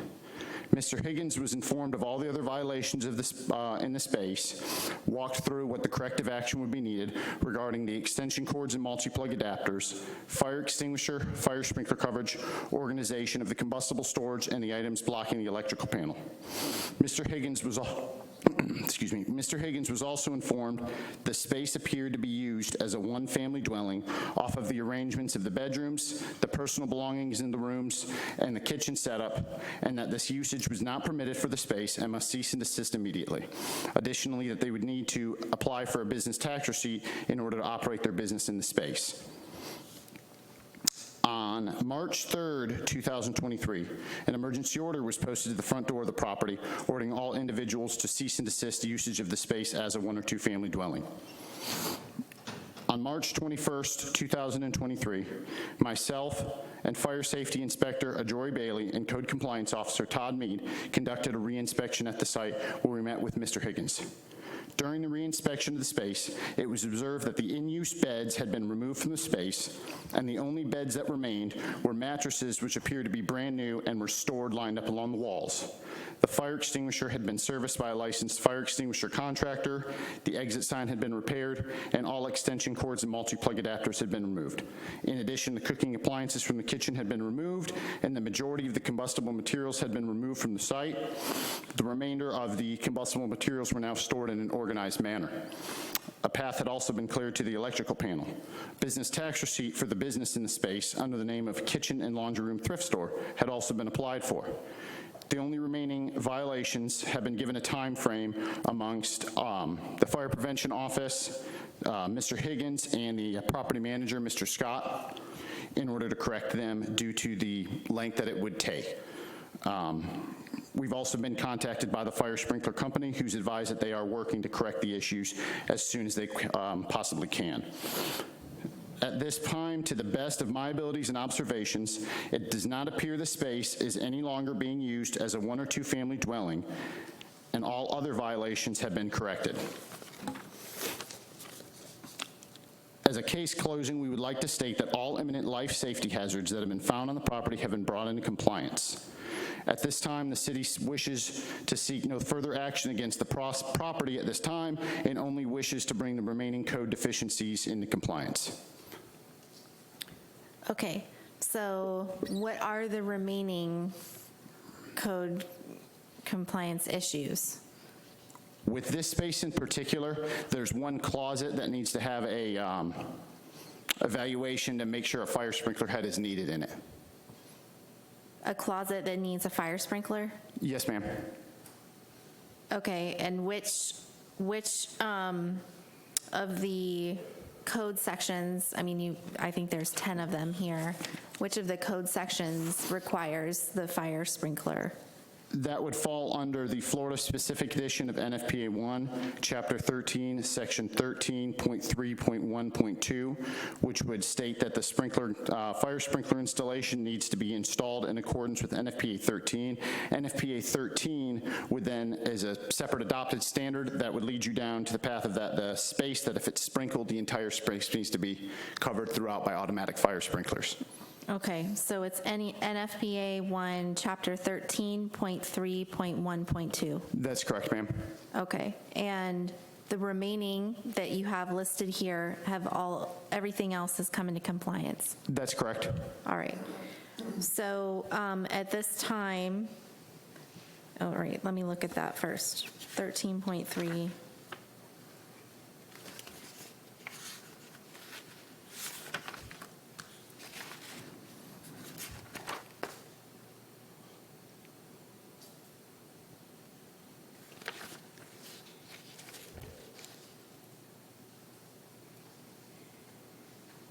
Okay. All right, so yeah, it says automatic, this is 13.3.1.1, so automatic sprinklers have to be installed and maintained in full operating condition in the occupancies specified in this code. And then 13.3.1.2 states installation shall be in accordance with NFPA 13. And your testimony is that NFPA 13 requires a fire sprinkler in the closet. It would require the entire space to be sprinkled throughout and not allow any void spaces. Okay. And with the closet there, it would obstruct the other sprinkler heads from being able to protect that space. Understood. Okay, so that is the only remaining. So are you, all right, and the date for compliance that was given was? The initial date for compliance was March 20th. Okay. The aforementioned violations all came into compliance with the exception of 13 point came into compliance on the 21st. Okay, and so are you asking me to, how many days would you give them to comply with the fire sprinkler situation? And then what fine are you recommending if they don't come into compliance by that date?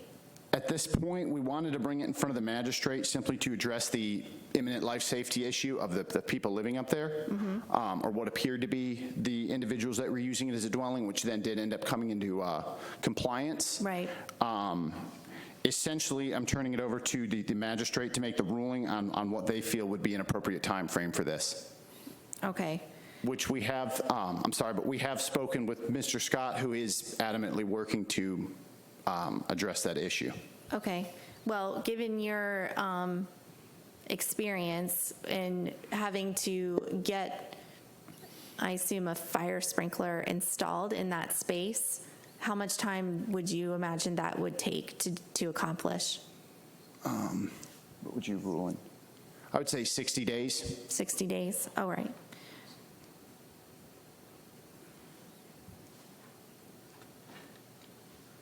All right, is the property owner here?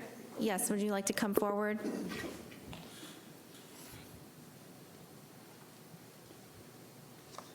Can you state your name and address for the record, please? Yeah, Wayne Scott, I'm property manager of Deltona Square, 577 Deltona Boulevard, Deltona. What would you like to tell me about the case, if anything? Yeah, I'm sorry, my hearing's not so good. What would you like to tell me about your case, if anything? Working with, I put the sprinkler people, Wayne's Fire Alarm and Sprinkler, directly in touch with the captain. He was in emailing with them, so he just tell them what it needs to be done, and they're just going to do it. Okay. In your opinion, I've been asked then to consider 60 days for you to complete the final portion, which is to get, it sounds like, the closet sprinklered. And do you believe that you'll be able to accomplish that in that time? I don't know the fire sprinkler business. The captain probably knows better than I do, so I'm just giving the green light to get it done. So whenever they can do it and whatever, yeah. Okay. All right. Well, I appreciate the amount of work it seems like that you've put into cleaning up the violations up to this point. So I do appreciate that. So I'm inclined to give you the definitely the 60 days, and I would do like $50 a day at that point if you fail to come into compliance. Do you have any objections to that, City? No, staff has no objections. Okay. All right. Thank you. All right. I do find that the notices were properly given in this case, and that I'm admitting the case file as Exhibit A. I find the respondent in this case in violation of the city code. In particular, this would be because there were so many included. I'm going to be specific about this. It is only related to Chapter 42-186 in the city code, which adopts the NFPA, and specifically the NFPA section NFPA 1, Chapter 13.3.1.2. The remaining ones have come into compliance, so it's only that one. And that respondent correct the violation before 4:00 p.m. on May 28th, 2023, which is 60 days. In the event the respondent does not come into compliance or does not comply by this date, a fine in the amount of $50 per day will be imposed for each day the violation continues past the aforestated date. Respondent is further ordered to contact the code inspector to verify compliance with this order. So please make sure you stay in contact with the captain to let him know when you've got that space sprinklered, okay?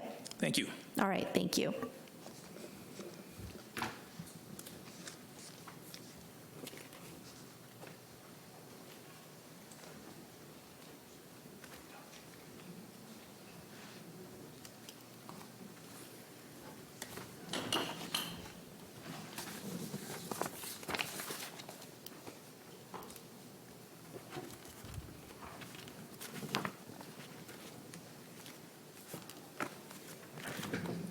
All right, then this is fire dash 000002-2023, 600 Cortland Boulevard.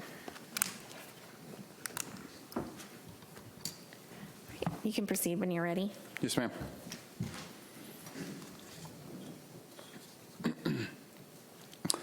For the record, my name is Samuel Schaller. I'm employed by the City of Deltona as the Assistant Fire Marshal. This will be case number fire 000002-2023, the City of Deltona versus Cortland Plaza of Deltona, LLC. The property address is 600 Cortland Boulevard, Deltona, Florida, 32738. In particular, we'll be dealing with suites 1 and 2. Parcel ID is 813-604-000010. This is a violation of City of Deltona Ordinance, Chapter 42, Article 4, Fire Codes, Chapter 42-186, which adopts the most recent edition of the Florida Fire Prevention Code as adopted by the State Fire Marshal, which contains the Florida-specific edition of NFPA 1 Fire Code and NFPA 101 Life Safety Code. Chapter 1 of the Florida-specific edition of NFPA 1, Section 1.7.12.8 requires a permit and plans to be submitted prior to the change of occupancy of any building. Chapter 13 of the Florida-specific edition of NFPA 101, Section 13.3.3.3, which requires interior wall and ceiling finish materials complying with Section 10.2 shall be Class A or Class B in general assembly areas having occupant loads of more than 300 and shall be Class A, Class B, or Class C in assembly areas having occupant loads of 300 or fewer. Corrective action for said violations is to cease and desist utilization of space as assembly occupancy or obtain change of occupancy permit and pass all required final inspections. Also remove all non-compliant interior finish from the walls. The statutory requirements for the notification of this hearing have been met by the notice of hearing and notice of code violations were sent certified mail to the property owner at the address listed with the property appraiser's records. In addition, both notices were posted on the property and at City Hall at least 10 days prior to this hearing. All of the evidence in this case, including the photographs, have been marked as exhibits and submitted to the special magistrate clerk. I certify any and all photographs to be true and accurate portrayals of what I observed on the day they were taken. This case begins on April 26, 2022.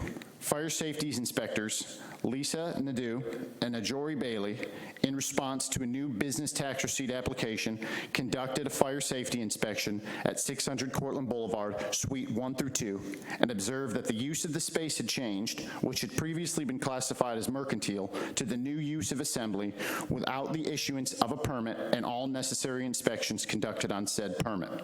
Additionally, it was observed that there was electrical work conducted without a permit by the addition of electrical receptacles. Inspector Nadeau also observed observed an electrical outlet missing a cover plate, a missing ceiling tile, an unapproved locking mechanism on the rear means of egress, the interior and exterior egress of the occupancy obstructed by permitted construction work in progress, which was under permit number BLDC 22-0073, and requested the manufacturer's specifications for the newly observed interior finish, which was MDF wood paneling placed on the walls throughout the suite, and documented that she would review the code compliance of this new paneling interior finish. Kyle Nolan, business owner, was on site and informed of these requirements. It was also stated in the fire inspection report that no occupancy would be permitted at this location until the appropriate change of occupancy permit was applied for, issued, and all required inspections passed. On June 9th, 2022, Fire Safety Inspector Jory Bailey conducted a reinspection at this occupancy and was met with business owner Kyle Nolan. During this reinspection, he observed the non-compliant locking mechanism had been removed from the means of egress, the ceiling tile replaced, and the construction work resulting from permit BLDC 22-0073 was completed, therefore no longer obstructing the means of egress. At this time, there was still no cover plate provided to replace the missing electrical outlet cover plate. Additionally, no permit had been obtained for the change of occupancy or non-permitted electrical work. The flame resistance rating of the MDF wood paneling was still under review at this time. However, it was now observed the space was being occupied and the business was now operating without the change of use occupancy permit being issued and processed. The occupant was again ordered to cease operations immediately. August 12, 2022, Fire Safety Inspector Jory Bailey conducted another reinspection. He observed that the electrical outlet had now had its cover replaced, and permit number COUC 22-0005 had been applied for the change of use and was in review by the fire marshal and building official. No permit had yet been obtained for the addition of the electrical receptacles observed on the initial April 26, 2022 inspection. Additionally, it was requested that the manufacturer's specifications on the MDF wood paneling, specifically regarding the interior finish class rating, flame spread, and smoke develop index, to be provided to our office for review. During this inspection, we met with Lance Mulonas. On November 1st, 2022, Fire Safety Inspector Jory Bailey conducted another reinspection at this occupancy with business owner Kyle Nolan. Permit number ELEC 22-00042 had been issued for the additional electrical receptacles. Permit COUC 22-0005 for the change of occupancy had been approved, but was waiting payment by the applicant to be issued, and then for all necessary inspections to be called in. Review had been conducted of the MDF wood paneling on the walls, and it was determined that this needed to be removed in its entirety due to a lack of flame spread rating and did not meet the requirements of the Florida Edition NFPA 101, Chapter 13.3.3.3. On February 15th, 2023, Fire Safety Inspector Jory Bailey conducted another reinspection and spoke with Stephanie Mulonas. He informed her the change of occupancy permit was ready to be issued and needed to be paid for, picked up, and then the inspections called in subsequently to be able to close out the permit. This was also notated in the fire inspection report that was provided to the business.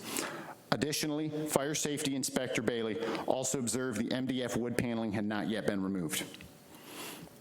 On February 24th, 2023, myself and Fire Safety Inspector Jory Bailey conducted another reinspection at this occupancy. We met with Lance Mulonas and again reminded and informed him the change of occupancy permit was ready to be issued, needed to be paid for, picked up, and inspections called in. This was also notated in the fire inspection report that was provided to the business. Additionally, we informed him the MDF wood paneling still needed to be removed from the walls and observed it was still in place.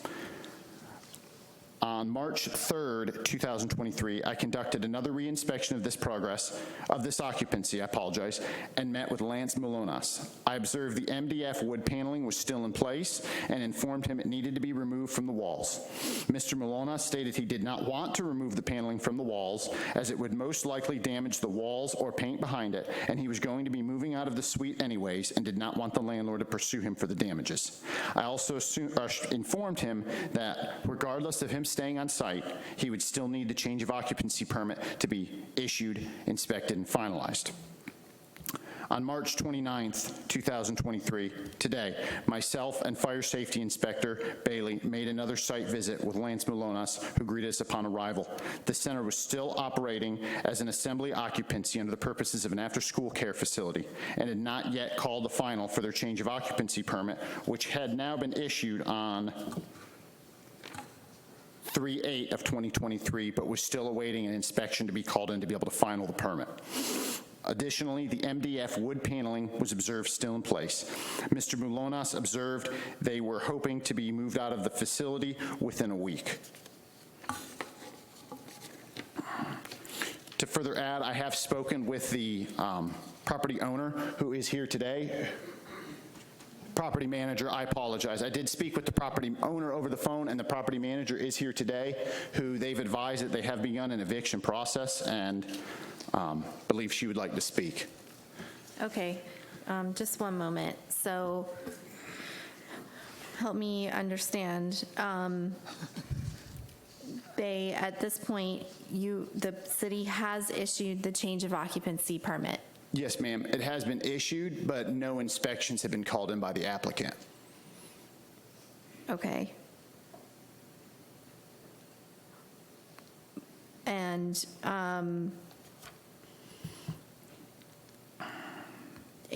the MDF wood paneling has not been removed. That's correct. Okay. So,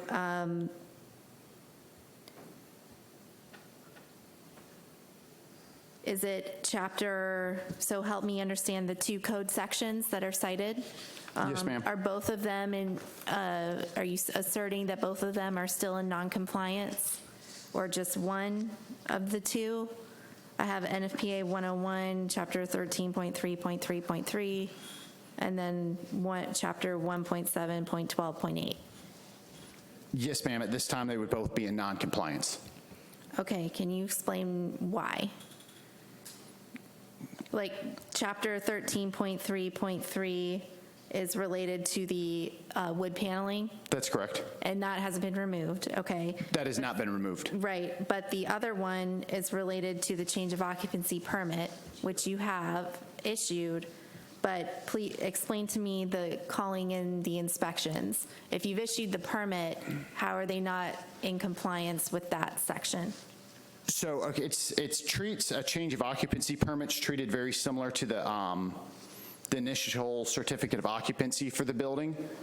So let's say we get a permit to build this building right here. We would get a permit, we would be able to build the building, correct? But we're still not able to occupy or use the building as a city hall until that permit to build it has inspections conducted and closed out.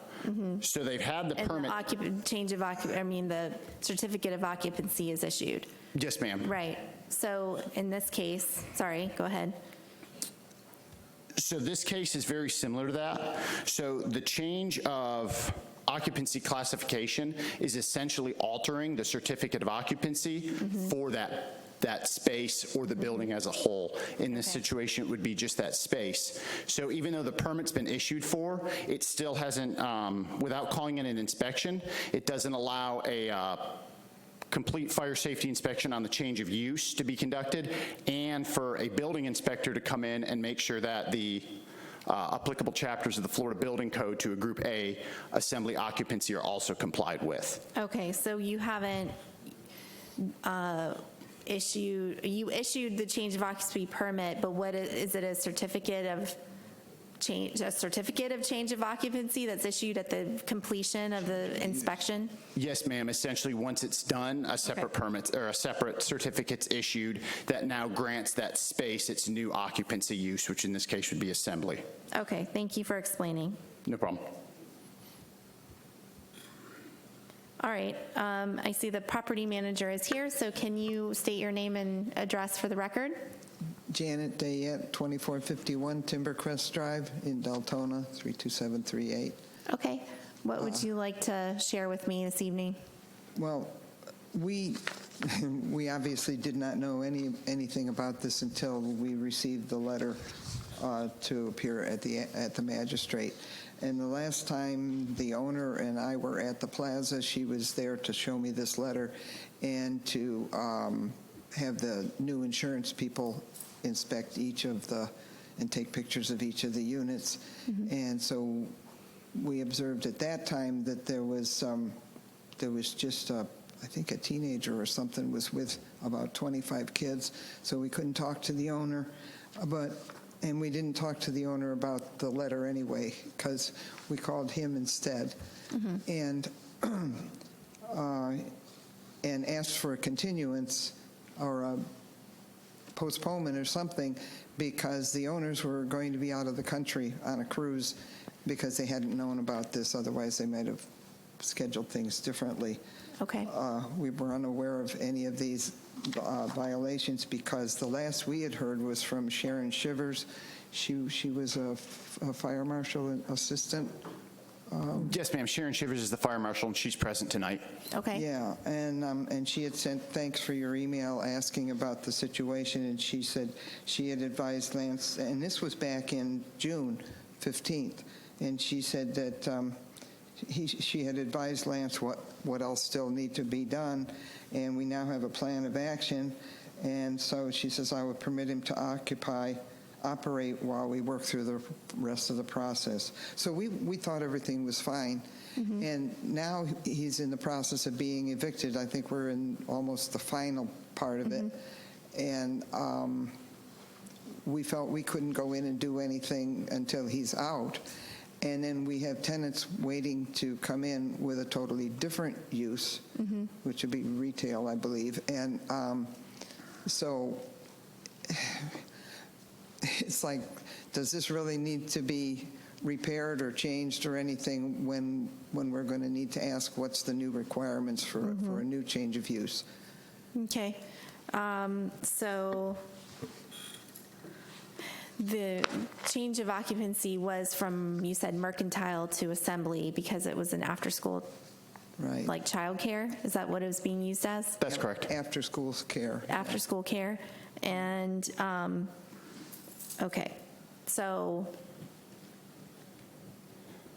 they will need to, are you wanting, I'm just trying to understand, is the city wanting them to complete that change of occupancy if they have no intention of having an assembly in the space? As of now, the space's occupancy, since it hasn't been granted the new certificate, still stays as mercantile, which is what the property owner states that they wish to, going forward, continue to use it as, which also has different requirements for the interior finish and the flame spread. So at this point, the city would like to request a 60-day continuance of this case on the basis of the property owner who stated that the eviction is in the process and having the new tenant to move in that would meet what the current certificate of occupancy and the declared use for the space is. Okay, so the 60 days will allow them to finish perhaps the eviction and determine what exactly the use will be in this space. Right. And whether or not Yes, ma'am. whether or not you need to complete the assembly changeover to that type of occupancy. Okay. And would the removal of the wood panels still be applicable even if if it remains mercantile? In order to give you a definitive answer, I would, I did bring it with me, but I'm sure no one wants to sit here while I dig through a code book. Okay. I could dig through the code book and I would have to do research and get that answer to you. Okay. All right, so then let's do the 60-day continuance per your suggestion, and that will allow time for you all to work out those issues, and if need be, we'll be back here in 60 days. Oh yeah, they were only going on a 1-week cruise. They're away now. Okay, all right, well. And the eviction should be finished up hopefully soon. Okay, thank you. I see there's someone else wanting to speak. I'm representing the business. Do I have a chance to talk real quick? Well, I have an important question, so I'm hoping I can ask that question. That's why I stayed here for 2 hours. Okay. I served you the paper, so. All right. He's the tenant who's Is being evicted. but, okay. The owner is on the notice of violation, but does the city have an objection to the question being asked? The city has no objection. Okay, you can come forward. I asked because he said that we were both liable. Okay, pardon me. Come to the mic and then state your name and address. Lance Malonis, 1535 North Normandy Boulevard, and I'm representing the business that's owned by my son-in-law and my daughter. I'm the Okay. manager. Yeah, The tenant. I turn it over to them. The current 2 years ago. tenants. Yes, current tenant. Okay. So I just want to say that we pretty much, they've been more than patient, especially the head lady, but we complied with everything, including the occupancy permit right up to the paneling. And what happened there was they were more than patient, but I tried hard to find it because we didn't install it. It was that casino place before us. They put it up. And it's been there for a long time, right? And I realize different use, whatever. But if it's dangerous, it should be dangerous to a store as it is to kids. If it's a fire issue, it should be. But anyhow, we know we're going through an eviction. Nothing's been proven in a court of law yet. Eviction is hearsay. So we're going to have our day in court on that. But I didn't want to go in there because we pulled off a piece of wood and the walls are really bad underneath all that wood, and we didn't want to leave them with just a mess because we're leaving anyhow. So the question I have is that we're approved. We're the first karate school / after school program to get our licensing through DCF. It's a whole new thing going on now. So we're deemed safe by DCF. And we're also, people that know me, there are 3 or 4 people that knew me here. We provide inexpensive aftercare for families that can't afford it. We're $50 a week. So we have single moms, we have working class people, we sponsor and foster kids. We have people that depend on us. So my biggest worry is that we've made other arrangements. This eviction, we'll end up doing our day in court, but we're going to be out next Friday. And that weekend, everything will be gone. So I just want to see, can we operate the last 3 days of this week and the next 5 days of next week? I mean, I'll sign an affidavit saying we're going to be gone, we're going to be out. But if I leave these people stranded for 8 days, not to take care of their children, that's going to affect more than us. So That's really not a question for me. That would be a question, I think, for the captain. I would leave that ultimate decision up to the fire marshal, who is here. Okay. I don't know if that's something that can be answered now. I'm sorry, someone was speaking with me. Okay. Chief, they've asked. I think the question that he's asking is whether or not he can continue to operate through next Friday. Just correct? 8 more days. Yeah. 8 more days? There's 7 days. 2 days of this week, 5 days next week, and we're out. Okay. Yeah. Yes. I need to be sworn in. Okay, thank you. Raise your right hand. Do you swear to tell the truth, the whole truth, and nothing but the truth? If so, please say I do. I do. Okay, thank you. You're welcome. Sorry, I was late. I apologize. Okay. Okay, and state your name for the record. Sharon Shivers, Fire Marshal for the City of Deltona. Okay, thanks. Okay, can you guys repeat the question? Oh, okay. So I was explaining, we've talked a lot. So, we have all our clearances to DCF and all that. And he's already said kind of that the wood is not necessarily a danger. It's a danger to the use we're using it for. But if, say the retail comes in and it catches fire, it's no difference whether there's kids in there. But anyhow, what I'm asking is that we have families depending on us. We already have another space, but we need the last 2 days of this week, 5 days next week, and then we're gone. We've already started moving stuff out. So, If I may ask, where are you relocating to? we're relocating in Orlando. Okay. So what I'm doing is not replacing, but I'm placing my students. And it's not an easy process because anybody that has kids know there's no aftercare daycare available in Deltona, and especially for the prices we charge. So it's difficult. The gentleman in the back row, he owns Full Circle Martial Arts, and I'm going to refer, we just talked here, I'm going to refer 20 kids to him. So, I'm out there doing all my connect, but I need another, another 7 days. Yeah. I'm going to decline to accept that offer only because we've been dealing with this matter since 2002, and I worked with you initially. You did, with the yes. trust factor that you were going to do what you needed to do. Okay. And you just picked up the permit on March 8th of 2023. Right, it was there. We just didn't, we paid for it a long time ago, too. Correct, but you never followed through on your end to uphold and work through the process. Okay, so that put a liability on me that I put my neck out on the line for, so I would not like to accept that. Okay, so the question I would have is if we continue to operate anyhow for the 7 days, what are the penalties? Well, there aren't any because, I mean, and at least from my perspective, for the code violations that have been cited and that I'm being asked to review, the city's asking for a 60-day continuance. So I'm not imposing any fines tonight.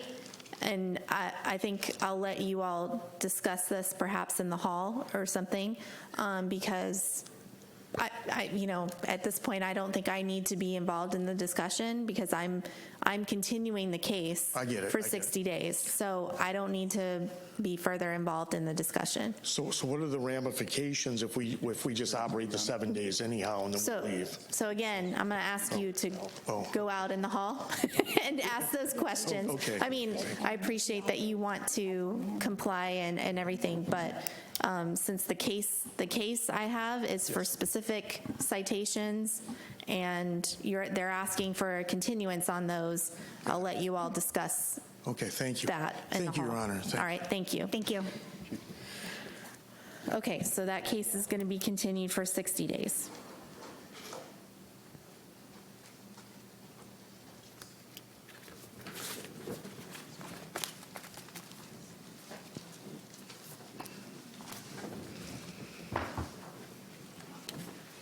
All right, this is case 23-041, 2831 Summerfield Street.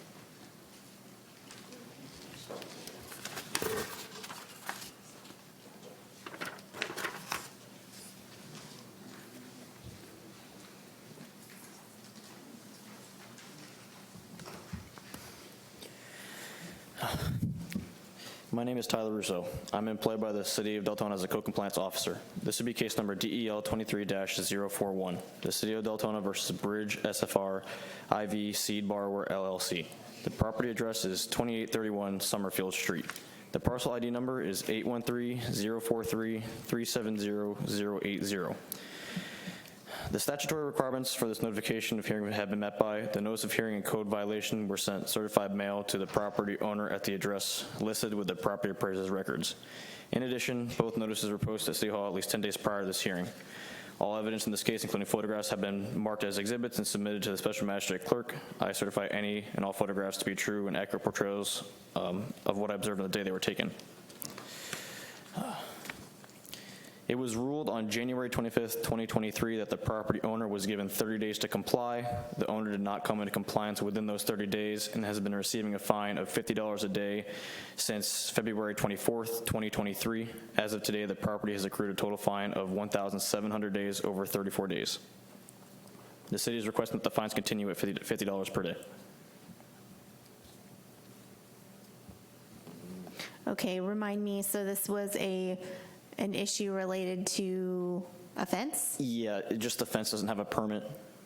It was originally a case opened up off of a complaint from a resident. Okay. And they failed to obtain the permit for the fence? That's correct. And they still have not obtained the permit for the fence? Yes, ma'am. Okay. All right, and is the property owner here? I guess not. No? Okay. All right. I find that respondent in this case failed to correct the violation by the time specified in the special magistrate's prior order in this case, and the fine will be imposed as set forth in that order and will continue to run until the property is brought into compliance and an affidavit of compliance has been filed by the code inspector. Respondent shall notify the code inspector to verify compliance. Thank you. Thank you.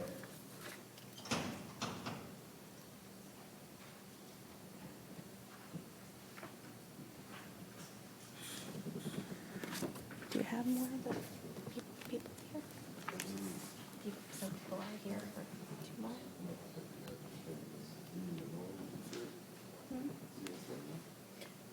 We have people in the audience. I'm just making sure, are there any more that we haven't? Okay. All right, this is case 23-081, 3216 Amber Street.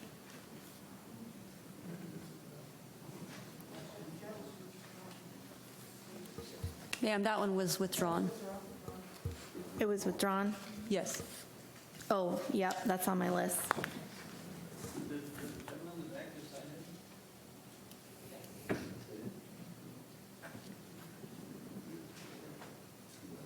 Those two are withdrawn.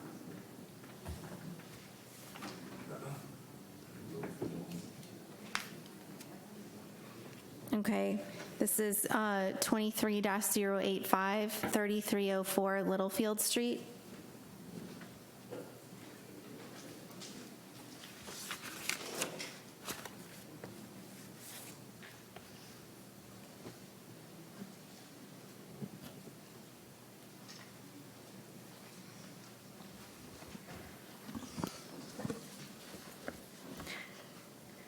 My name is Janice Palasic. I am employed by the City of Deltona as a code compliance officer.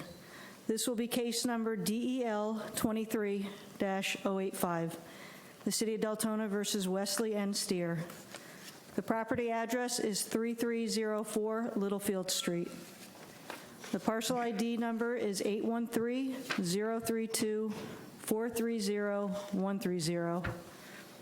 This is a violation of City of Deltona Ordinance Section 18-5, adopting the latest edition of the International Property Maintenance Code, Section 304.7, which states the roof and flashing shall be sound, tight, and not have defects that admit rain. Corrective action for said violation is to repair or replace the roof, gutters, or drainage. The statutory requirements for notification of this hearing have been met by the notice of hearing and notice of code violation were sent certified mail to the property owner at the address listed with the property appraiser's records. In addition, both notices were posted on the property and at City Hall at least 10 days prior to this hearing. All of the evidence in this case, including photographs, have been marked as exhibits and submitted to the special magistrate clerk. I certify any and all photographs to be true and accurate portrayals of what I observed on the day that they were taken. I opened this case on September 10, 2022 as a proactive case after addressing the property for another violation. As I was photographing the property, I noticed the soffit was damaged and there was a hole present. After attempting to make contact with the resident, I placed a courtesy notice on the door which explained the violation as well as the corrective action. On November 19, 2022, I spoke with the homeowner who advised me he was going to fix the roof. On December 3, 2022, I went to re-inspect the property and the roof was still not repaired. I posted the notice of violation onto the property. A certified letter was also mailed out to the property owner listed on the property appraisers. I stayed in contact with the homeowners through site visits who each time stated they were working on fixing the roof and they were working with a roofing company to fix the soffit. On March 16, 2023, I posted a notice of hearing onto the property. An affidavit of service was also filled out. The property was not in compliance at the time of posting the notice of hearing. As of today, March 29, 2023, the property is still not in compliance. The city would like to request 30 days for the property to come into compliance or a fine of $50 per day to be imposed until such time that the property owner has notified the city of compliance. Thank you. All right. Will you state your name and address for the record? My name is Wesley N. Steer. The property owner. As what right now, my wife passed away in 2021. I'm sorry, you said your wife? What? Yeah, my wife passed away in 2021. Passed away? Yes. Okay. So I'm not staying there right now. And I find out that this person always targeting my house. He come there and I'll tell me don't park car on grass and all those kind of stuff. Well, we know that the roof get damaged by the storm. So we have to get time to link up with our insurance company to get the roof done. We just finally talked to them and they said they will come out and do the roof. My name is DeMonte Steer. I'm his son. Okay. And we talked with the roofing company. They just recently got the check. They told us it will not be until May that they can actually get the roof fixed. So 30 days will not be enough because that's the time frame that they gave us is May. So I don't know what we'll have to do after that because we talked with them and they said they will get it fixed by May time frame. Okay, thank you. City, are you willing to do 60 days? That would be May 28th. Yeah. Yes? City. Okay, all right. Is there anything else you'd like to tell me about the case? Yes, that's the only thing right now. But the case we have to watch through, going through with the death of my wife and all that kind of stuff. So we still have to be looking about the mortgage and all that kind of stuff. So we have to get in contact with those people first, to find out who is the insurance company, and we just get, the detail about the insurance company just lately. But you've been in contact with the roofing company? Yes. All right. We've been in contact. They just recently got the check, and they said it will be May time frame before they can actually get it fixed. All right. So 60 days will be. All right, I'm going to find the violation, but I'm going to give you the 60 days. So no fines will be imposed until after that if you fail to meet that deadline, okay? Okay. All right?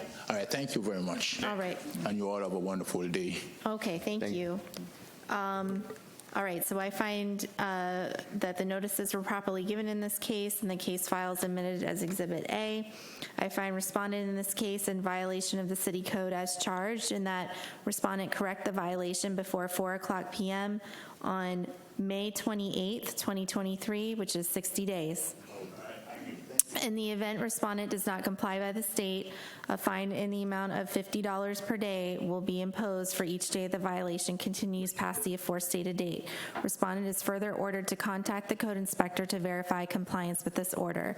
So please make sure, sir, that you stay in contact with the code inspector and let her know when it's complete. All right? Thank you.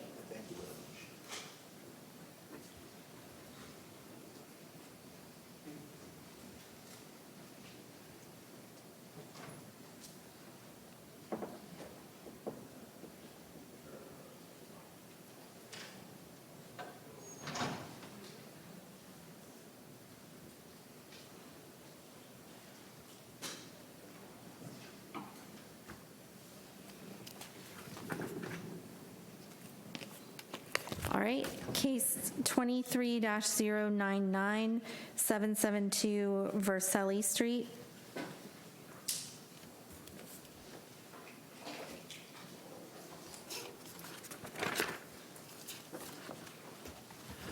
My name is Steve Brockhoff. I'm employed with the City of Deltona as enforcement officer. This will be case number DEL 23-099, City of Deltona versus Robert and Lorna Lindstrom. Property address is 772 Vercelli Street, Deltona, Florida. Parcel ID number is 813-003-470-100. This is a violation of City of Deltona Ordinance Section 38-113, subsection 8, which states it shall be responsibility of every owner, agent, or tenant of improved property in the city to at all times maintain these rights of way most nearly abutting their property. These responsibilities shall include removing litter, debris, cutting the grass and weeds, and maintaining in a neat and trimmed appearance. Statutory requirements for this notification hearing have been met by the notice of hearing and notice of violation were sent certified mail to the property owner at the address listed of the property appraiser's records. In addition, both the notices were posted in City Hall and property at least 10 days before the hearing. All evidence in this case, including photographs, have been marked as exhibits submitted to the code board clerk, and I certify that all the photographs be true and accurate portrayals of what I observed the day they were taken. This case initially began December 13th, 2022, when I noticed improper parking on the property, which caused a deterioration. What they're doing is they're accessing the through the right-of-way across the sidewalk to access the right side of the property. This is causing a deterioration, which causes the grass to die, and then subsequently the sand will then wash into the stormwater system. So that can be quite a problem. The property was still in violation on the 20th of December, and I posted notice of violation. The time to correct being January 2nd, 2023. On January 8th, I observed the property was still in violation. On January 17th, I prepared paperwork to bring it to the February special magistrate. And on January 31st, I spoke to a male tenant that was there, and I tried to explain all the violations, where they could park the vehicles to avoid having to utilize the right side of the property. And violations continued on February 5th. I made contact with the property manager, who got in touch with my manager and explained the violations, and we postponed the special magistrate from February. On February 28th, contacted manager and informed them that although there were less cars that were in the violation, the property was still in violation. They're still utilizing the right side of the property and through the right-of-way. Still in violation on March 7th. On March 15th, I posted a notice of hearing and a copy of the original notice of violation. Property was still in violation. On March 21st, I left a message on the service of the property manager stating, tried to inform him again what it would take to come into compliance, and then let him know that it was going to be heard on this hearing. The staff requests that the property be found in noncompliance after the notice of date of January 2nd, and 45 days given from this date in order to come into compliance. The reason for that, it's going to take some time for this grass to grow properly again, so it's going to take probably at least that amount of time. After which, we'd like to fine of $50 per day if they don't come into compliance.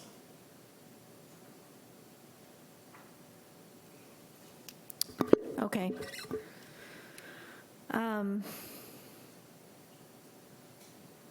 right, so the section says that you have to maintain the right-of-way abutting your property. The responsibility includes removing litter and debris, which that's not the issue, and cutting the grass and weeds to maintain a neat and trimmed appearance, and it looks neat and trimmed.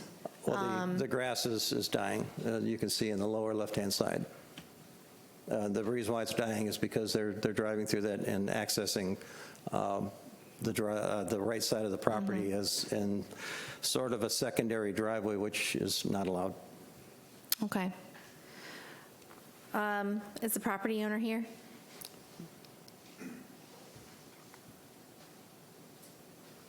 Can you state your name and address? Yes, ma'am. My name is Stan Smith. I'm the son-in-law and the property manager. Robert died, and the mother, or the other one, Lorna Lindstrom, Elaine Lindstrom, is living at our house in Sanford. Address is 2251 Celery Avenue, Sanford, Florida. I'm sorry, you said, I couldn't quite hear. You said you were the son? I'm the son-in-law, and I have a written agreement as a property manager for the property. Okay.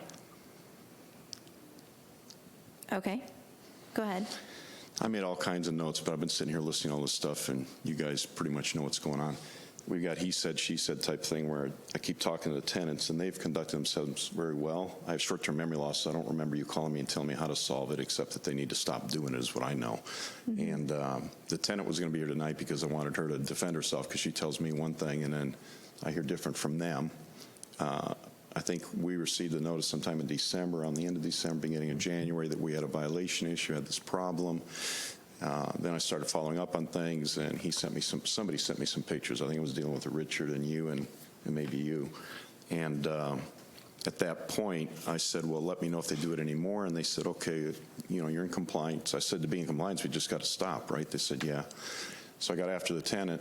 I thought the fine would be a lot higher. I told her you get fined about $500 a day if you don't stop this.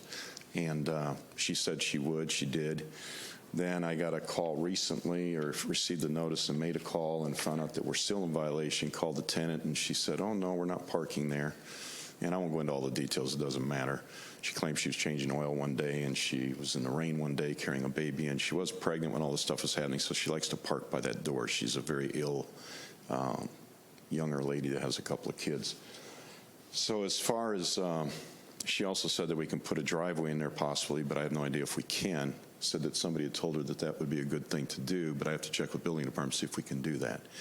And in my defense, I just want to say that I've developed probably 6 strip centers in this town years ago, including the one that the guy was just in here at 577, and Holland Alcam Publix, Lowe's years ago, and 2 or 3 subdivisions. I've never been before Code Enforcement Board before. And, you know, we want to comply, we want to deal with it.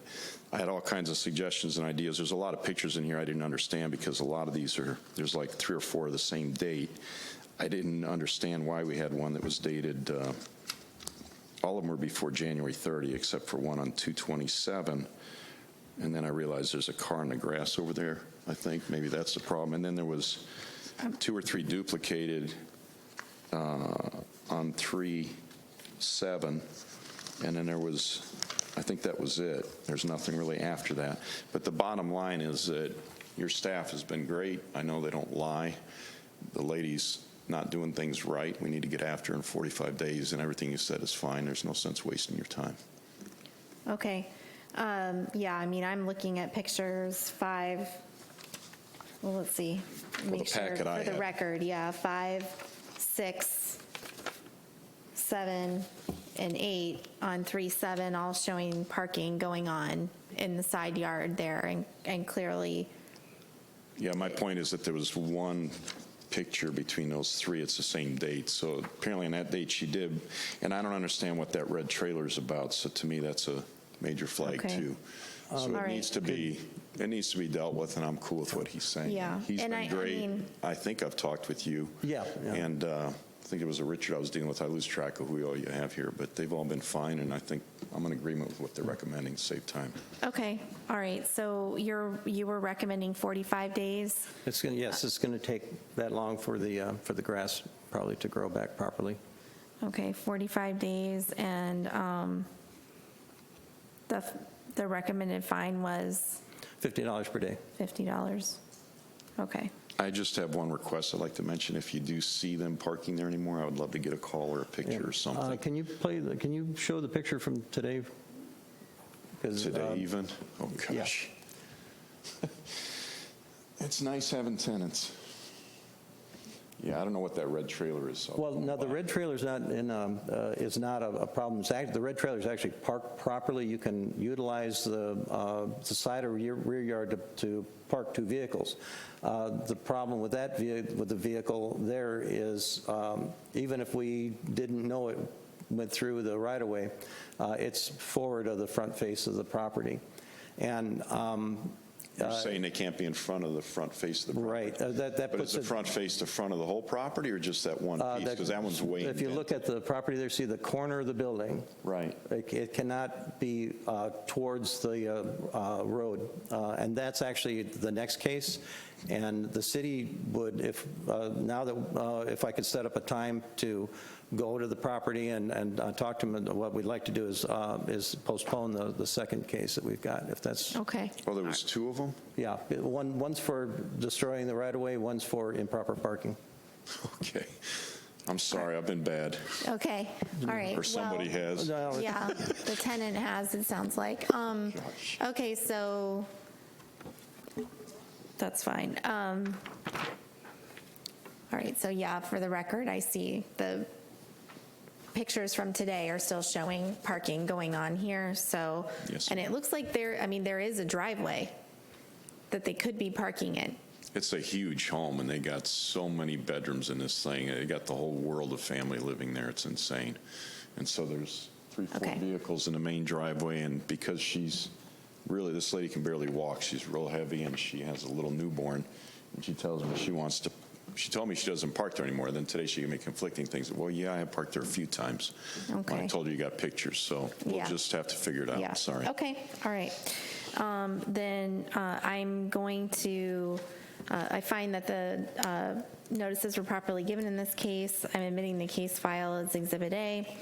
And I'm going to find the respondent in this case in violation of the city code as charged, and that respondent correct the violation before 4:00 p.m.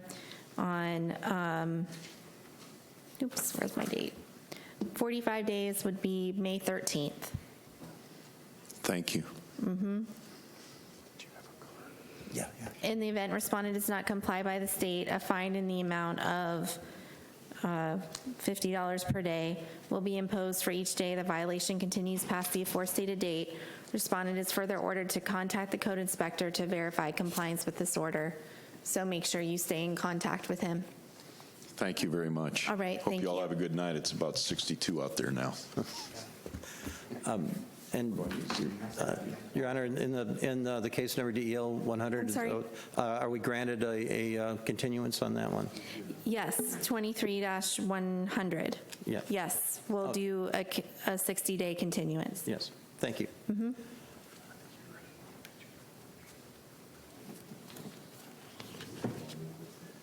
What's that?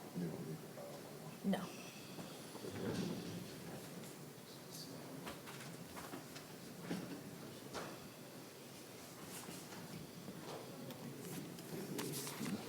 All right, this is case 23-148, 2141 Clearwater Drive.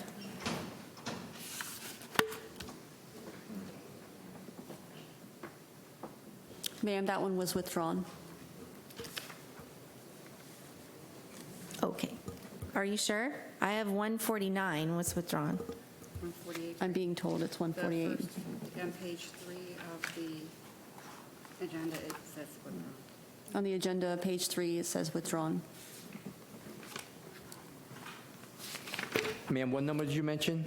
Okay, I guess I didn't get an updated agenda, so that's fine. All right, so 23-148 is withdrawn.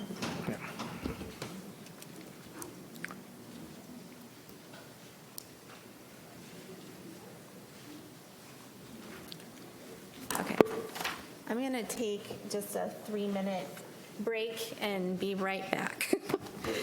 All right.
All right.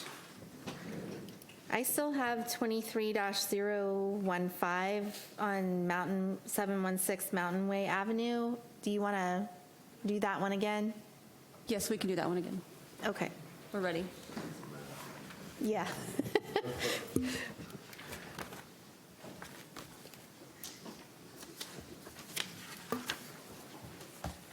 Thank you for circling back.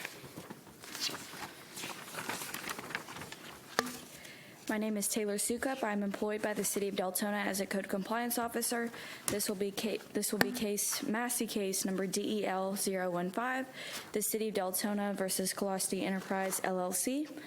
The property address is 716 Mountain Way Avenue, Deltona 32738. The parcel ID is 813062360360. The statutory requirements for this notification of hearing have been met by the notice of hearing and notice of code violation were sent certified mail to the property owner address listed with the property appraiser's records. In addition, both notices were posted at City Hall at least 10 days prior to this hearing. All of the evidence in this case, including the photographs, have been marked as exhibits and submitted to the special magistrate clerk. I certify any and all photographs to be true and accurate portrayals of what I observed the day they were taken.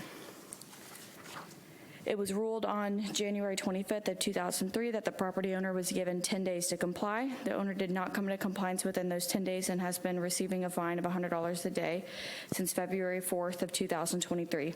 As of today, the property has accrued a fine of $5,500 for 53 days. 5,500 or 300? 5,300, I'm sorry. Okay. I have a lot of notes on this, I apologize. All right, 5,300 for 53 days.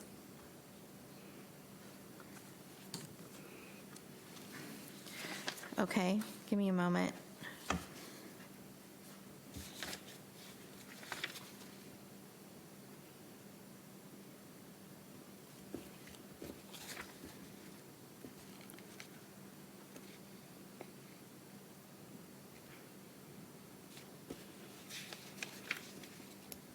All right, and are these the pictures from today? This is a picture from today, yes. Okay.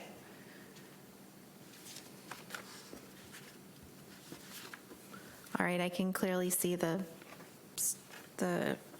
shed is still leaning.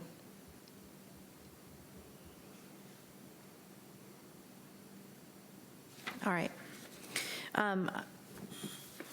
I'm going to find the notice was properly given in this case, and the case file is admitted as Exhibit A.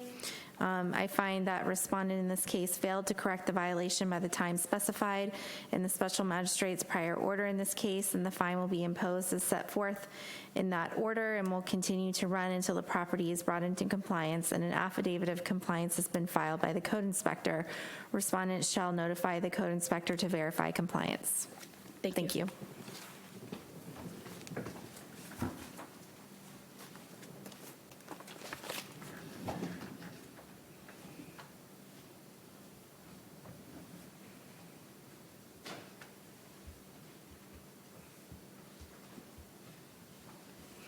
All right, case 23-155 to 2114 Van Orman Drive.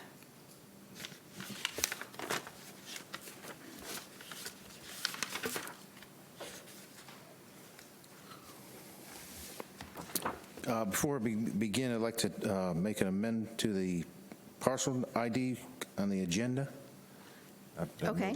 That's the correct parcel should be 813-031-110-260. Okay. Thank you. Okay. My name is Todd Mead. I'm employed by the City of Deltona as a code compliance officer. This will be case number DEL 23-155. The City of Deltona versus Hoyt Yateman H. Estate. The property address is 2114 Van Orman Drive, Deltona, Florida 32725. The parcel ID number is 813-031-110-260. This is a violation of the City of Deltona Ordinance, Section 18-5, adopting the latest edition of the International Property Maintenance Code, Section 302.7, which states, all accessory structures, including detached garages, fences, and walls, shall be maintained and kept in good repair and sound structural condition. Corrective action for the said violation is to repair or remove the fence panels. Apply for the fence permit if replacing at least 2 or more panels. The statutory requirements for notification for this hearing have been met by the notice of hearing and notice of code violation were sent certified mail to the property owner at the address listed with their property appraiser's records. In addition, both notices were posted on the property and at City Hall at least 10 days prior to this hearing. All of the evidence in this case, including the photographs, have been marked as exhibits and submitted to the special magistrate clerk. I certify any and all photographs to be true and accurate portrayals of what I observed on the day they were taken. On December 12, 2022, I responded to a proactive call for this property. I first observed from the RP's vantage point a fence with downed panels, missing panels, or damaged panels. Other violations were noted in the case as well. I left a courtesy door hanger for the homeowners to comply. The home was vacant at the time I was placing the door hanger. There was information on a property management company near the front door to contact for any violations. Initial contact was made with Guardian Asset on the violations on the property through emails and phone contact around December 13th, 2023. 2022, excuse me. A notice of violation was sent out from the city offices on December 13th, 2022. The certified mailing was returned unsigned on December 22nd, 2022. The initial compliance date was December 21st of 2022. The homeowner is known to be deceased. No contact from the representative from the home for the homeowner has happened during this time period. The property management agent was later removed to the property through bank dealings going on with the house, so the property manager asset was removed from the case. There were 3 other site inspections done on the property, January 9th, February 19th, and March 14th of 2023. Upon the last inspection, it is noted that some repairs or replacement of new panels have been done. The home is now tenant occupied. Some panels at this time still remain on the ground or in disrepair. This case was scheduled for the special magistrate on March 5th, 2023. A notice of hearing was posted on the garage door on March 19th. The fence panels to this day remain in the condition of disrepair or having been replaced. The city would like to request 30 days for the property to come into compliance or a fine of $50 per day be imposed until such time that the property owner has notified the city of compliance. Okay, so these are these from today, these pictures? You're showing? Yes, there should be some of those today ones. These are from today, yes. Okay, so I can see that there's still panels that are falling down. Yes, the parent tenant that is in there placed these panels that they didn't properly put them, so this fence is still in disrepair because that one is there falling down and the other couple are not securely nailed to the post. And then on the far right, there were some that were still not anything there that where a fence should have been at one time are not there now. Okay, thank you. All right, I find that the notices were properly given in this case, and I'm admitting the case files Exhibit A. I find respondent in this case in violation of the city code as charged, and that respondent correct the violation before 4:00 p.m. on by Friday, April 28th, 2023, which is 30 days. In the event respondent does not comply by the state, a fine in the amount of $50 per day will be imposed for each day the violation continues past the aforestated date. Respondent is further ordered to contact the code inspector to verify compliance with this order. Thank you. Thank you.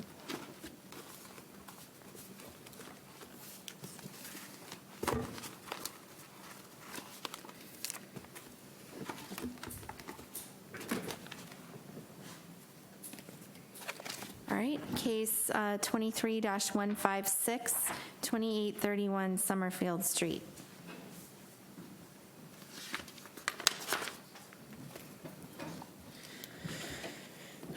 My name is Tyler Rousseau. I'm employed by the City of Deltona as a co-compliance officer. This will be case number DEL 23-156. The City of Deltona versus Bridge SFR IV Seed Borrower LLC. The property address is 2831 Summerfield Street. The parcel ID number is 813-043-370-080. This is a violation of City of Deltona Ordinance Section 58-31, which states that the use of any city right-of-way, including appendages, and the use of any public lands under the authority of City Commission except for the intended purpose, without prior written consent of the city, shall be prohibited. The corrective action for said violation is to obtain a permit if available for the right-of-way use. The statutory requirements for the notification of this hearing have been met by the notice of hearing and notice of code violation were sent certified mail to the property owner at the address listed with the property appraiser's records. In addition, both notices were posted at City Hall at least 10 days prior to this hearing. All the evidence in this case, including photographs, have been marked as exhibits and submitted to the special magistrate clerk. I certify any and all photographs to be true and accurate portrayals of what I observed on the day they were taken. This case was created on February 23rd, 2023 for the usage of the right-of-way. This case was opened for a previous case that the permit was ran under for the incorrect violation, so that's why it was transferred over to the correct violation. This is why I posted the violation on February 23rd, the same day that I opened the case, due to the property being tenants inside the home and the property not, or the owner of the property not being in Florida, so we sent certified mail. Throughout the process of running this case, the company who owns the property has been attempting to obtain a permit for the right-of-way use, but has not successfully obtained it. I proceeded to post a notice of hearing on March 15th, 2023. As of today, from searching our records, the property has not obtained the right-of-way use permit and still remains in violation. The city would like to request 30 days for the property to come in compliance, or a fine of $25 per day to be imposed until such time that the property owner has notified the city of compliance. Okay, so the contention is because they're driving over this right-of-way area? Yes. That's how they're using the right-of-way? Correct. The case was originally about a complaint for the driveway, but the driveway doesn't need a permit. But due to accessing the up to, I guess that's a shed, and including the dirt trails with the tire marks, in order to access it, they have to go through the right-of-way. So they have to obtain the right-of-way use permit in order to do so. So did they get a permit? I mean, sorry, is the issue that the driveway was installed, or just that they're driving in this kind of sandy looking area that is to the right of the driveway? It's for the portion of the driveway, but also with the trail marks leading up into the driveway. It's just because they're accessing it through the right-of-way use that they'd have to obtain a permit in order to go through the right-of-way. So if I understood the answer, it's both, that they did not obtain... Basically, yes. Okay, they did not obtain a permit for the driveway to the shed, and they're also basically driving over the area adjacent to the driveway. Correct, yes. Okay. In a nutshell, yes. All right. And will they be, I mean, as far as you're aware, will they be able to obtain a right-of-way permit for the driveway in that area? Yeah, so they've been attempting to, but they've gotten denied, and they've been, it's been inside emailing back and forth between the property owner and then the city as a whole as to how the property owner needs to obtain it. He just hasn't gone to those lengths, which is why he got denied the first time.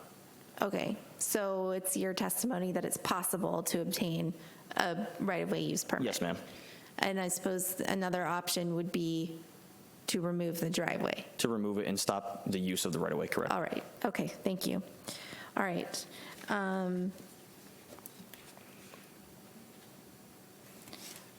I find that the notices were, oh, wait, hold on, let me check the notice. Yes, all right, I find the notices were properly given in this case, and omitting the case file as Exhibit A. I find respondent in this case in violation of the city code as charged, and that respondent correct the violation before 4:00 p.m. on Friday, April 28th, 2023. In the event respondent does not comply by the state, a fine in the amount of $25 per day will be imposed for each day the violation continues past the aforestated date. Respondent is further ordered to contact the code inspector to verify compliance. Can we hold on just a second? Yes? Sidebar right quick with him. Okay.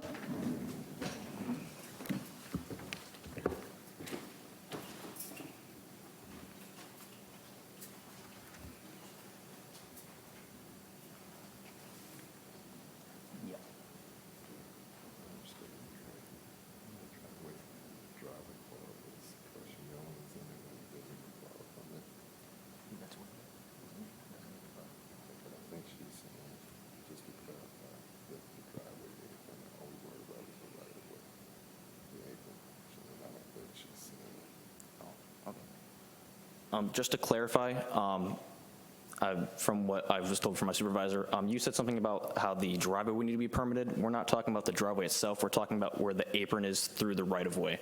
That's the portion that would need to obtain the permit, just to clarify. Okay, yes, understood. Yeah, that makes sense. Thank you.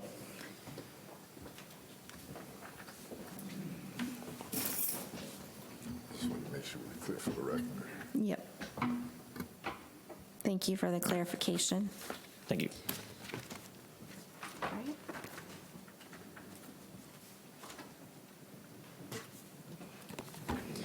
All right, this is 23-162, 830 Tulip Street.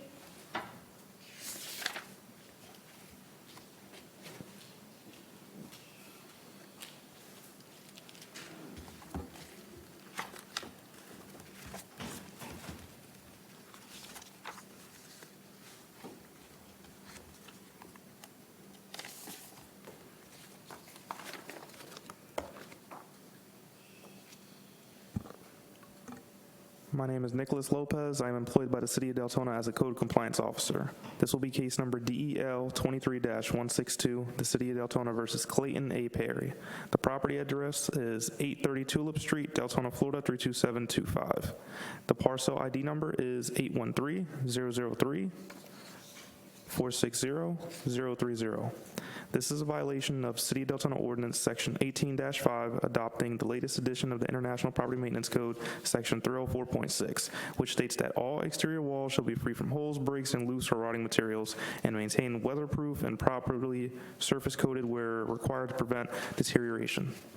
Corrective action for said violation is to repair the exterior walls and paint it with the proper treatment. The statutory requirements for notification of this hearing have been met by the notice of hearing and notice of code violation were sent, certified mail to the property owner at the address listed with the property appraiser's records. In addition, both notices were posted on the property and at City Hall at least 10 days prior to this hearing. All of the evidence in this case, including the photographs, have been marked as exhibits and submitted to the special magistrate clerk. I certify any and all photographs to be true and accurate portrayals of what I observed on the day they were taken. This was a reactive case in which a complaint was made. The circumstances involving this case will be as follows. On February 2nd, 2023, this case was open in which exterior wall damage was observed. As of today, March 29th, 2023, the property is still in violation. The city would like to request 90 days for the property to come in compliance or a fine of $100 per day to be imposed until such time that the property owner has notified the city of compliance. Did you say 30 days? 90 days, ma'am. 90, thank you. Yes, ma'am. Okay, can you talk to me a little bit? I mean, is the property under renovation and they have, I mean, I'm looking, let me be specific for the record, because I'm looking at picture 21, and I mean, it looks like the one entire face of the home is basically unfinished or basically exposed wood at this point. So can you just explain what you know that's going on? So that's the rear yard area, and that's the rear wall. I took that photograph from a neighboring property. His Okay. neighbor was, he allowed us to come and photograph the property from his area. Sure. And there's extensive wall damage to the, just the exterior walls by the door, underneath the AC unit, to the point where you could see the rotten wood. It's difficult to capture on the camera, but there's extensive damage all throughout the property, to the point where wood is exposed, things of that nature. There's deterioration on the exterior walls there in photograph 17. Okay. And so you don't really know the reason for it, but. I spoke with the gentleman. I have spoke with him, and he is looking to get the repairs done on the property. However, there is no exact date. We haven't been given any kind of definitive moment where this is going to take place. So that's why this has been taken to magistrate. Okay. Yeah. This is in significant disrepair, so. Yes, ma'am. All right. Thank you. Yes, ma'am.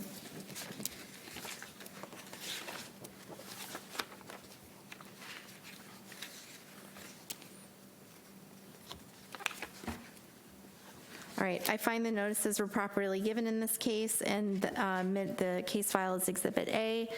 I find respondent in this case in violation of the city code as charged, and that respondent correct the violation before 4:00 p.m. on June 27th, 2023, which is 90 days.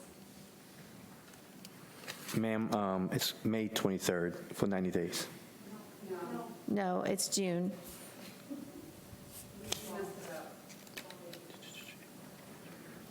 My bad. I'm looking. It's incorrect. It's June.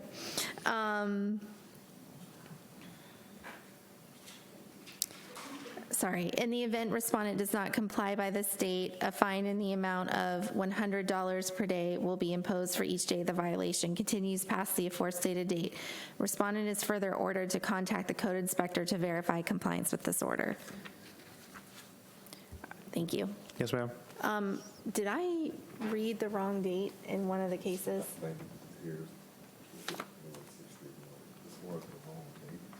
Yeah, did I order? Okay.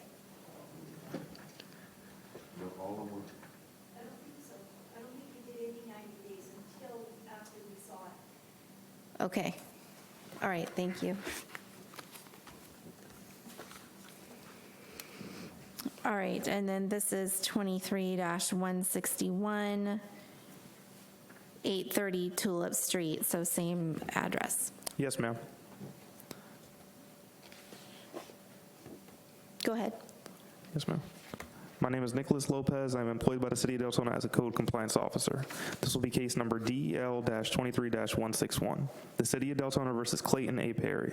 The property address is 830 Tulip Street, Deltona, Florida, 32725. The parcel ID number is 813-003-460-030.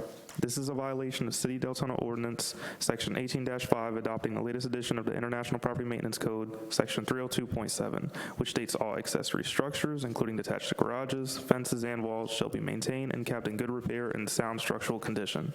Corrective action for said violation is to repair or remove the structure. The statutory requirements for notification of this hearing have been met by the notice of hearing and notice of code violation were sent certified mail to the property owner at the address listed on with the property appraiser's records. In addition, both notices were posted on the property and at City Hall at least 10 days prior to this hearing. All of the evidence in this case, including the photographs, have been marked as exhibits and submitted to the special magistrate clerk. I certify any and all photographs to be true and accurate portrayals of what I observed on the day they were taken. This was a reactive case in which a complaint was made. The circumstances involving this case will be as follows. Excuse me. On February 20th, 2023, a fence was observed in disrepair at the property. As of today, March 29th, 2023, the property is still in violation. The city would like to request 30 days for the property to come into compliance or a fine of $50 per day to be imposed until such time that the property owner has notified the city of compliance. All right, thank you. Yeah, Yes, for ma'am. the record, I see that Are some of the fence posts actually laying on the ground? Yes, ma'am. Since the beginning of the case, the fence post specifically in photograph 12 has been laying there, and it doesn't seem like the property owner has made any kind of renovations or repairs or any attempts to fix the fence. So that's why we're at Magistrate at this point. Okay, thank you. Yes, ma'am. All right, I find the notices were properly given in this case, and the case file is admitted as Exhibit A. Find respondent in this case in violation of the city code as charged, and that respondent correct the violation before 4:00 p.m. on Friday, April 28th, 2023. That's 30 days. In the event respondent does not comply by this date, a fine in the amount of $50 per day will be imposed for each day the violation continues past the aforestated date. Respondent is further ordered to contact the code inspector to verify compliance with this order. Thank you. Yes, ma'am. Thank you. Oh, we found one. Okay. Was the, oh wait, this, okay, that's 160. All right, was the respondent present for this case, 23-160? Can you tell me?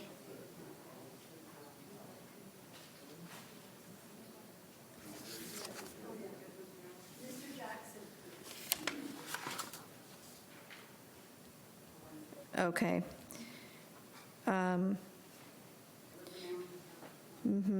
All right. I'm going to correct it for the record. Can someone reach out to him and make sure also that he is told that we stated just the wrong date? I did write down 90 days, so we did say that, but we obviously said the wrong date. Thank you. All right, so for the record, I'm correcting that for 23-160, it was $25 per day and a 90-day time period to comply, which is June 27th, 2023.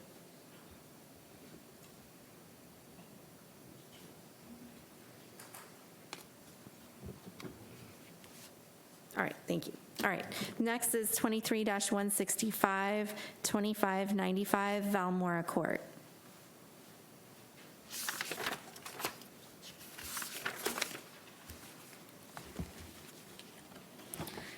My name is Taylor Sukup. I'm employed by the City of Deltona as a code compliance officer. This will be case number DEL 165, the City of Deltona versus 2018-3 IH Borrower LP.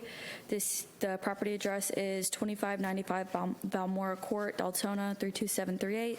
The parcel ID is 813041240210.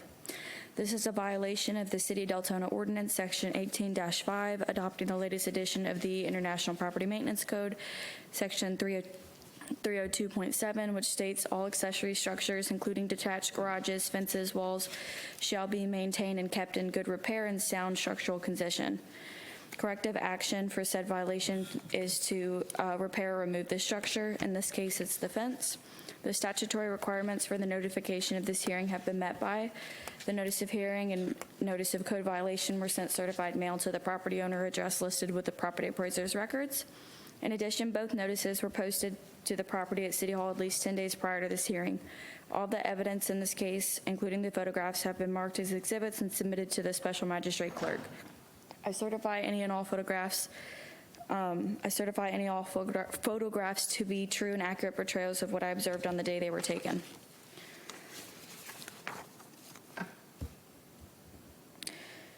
This is a reactive case. On the 17th of January, I spoke with the complainant who informed me about the ongoing issue regarding a fence and disrepair that the property owners refused to fix. I then spoke with the tenants of 2595 Valmora who explained they have tried to get in contact with Invitation Homes. After posting a notice of hearing the property manager reached out regarding inquiry on the violation. I called back and left a voicemail explaining the violation. The property manager called back since then, requesting more time. The City of Deltona would like to request 30 days for the property to come into compliance or a fine of $100 per day to be imposed until such time that the property owner has notified the city of compliance. Okay. So for the record, I see that there's some missing boards and it's leaning in places. It's leaning and there's some slats missing. Okay. I think we just did another fence case and it was $50 per day. So Okay. I'm inclined to be, to do the same here. So I find that the notices were properly given in this case. I'm admitting the case file as Exhibit A. I find respondent in this case in violation of the city code as charged, and that respondent correct the violation before 4:00 p.m. on Friday, April 28th, 2023.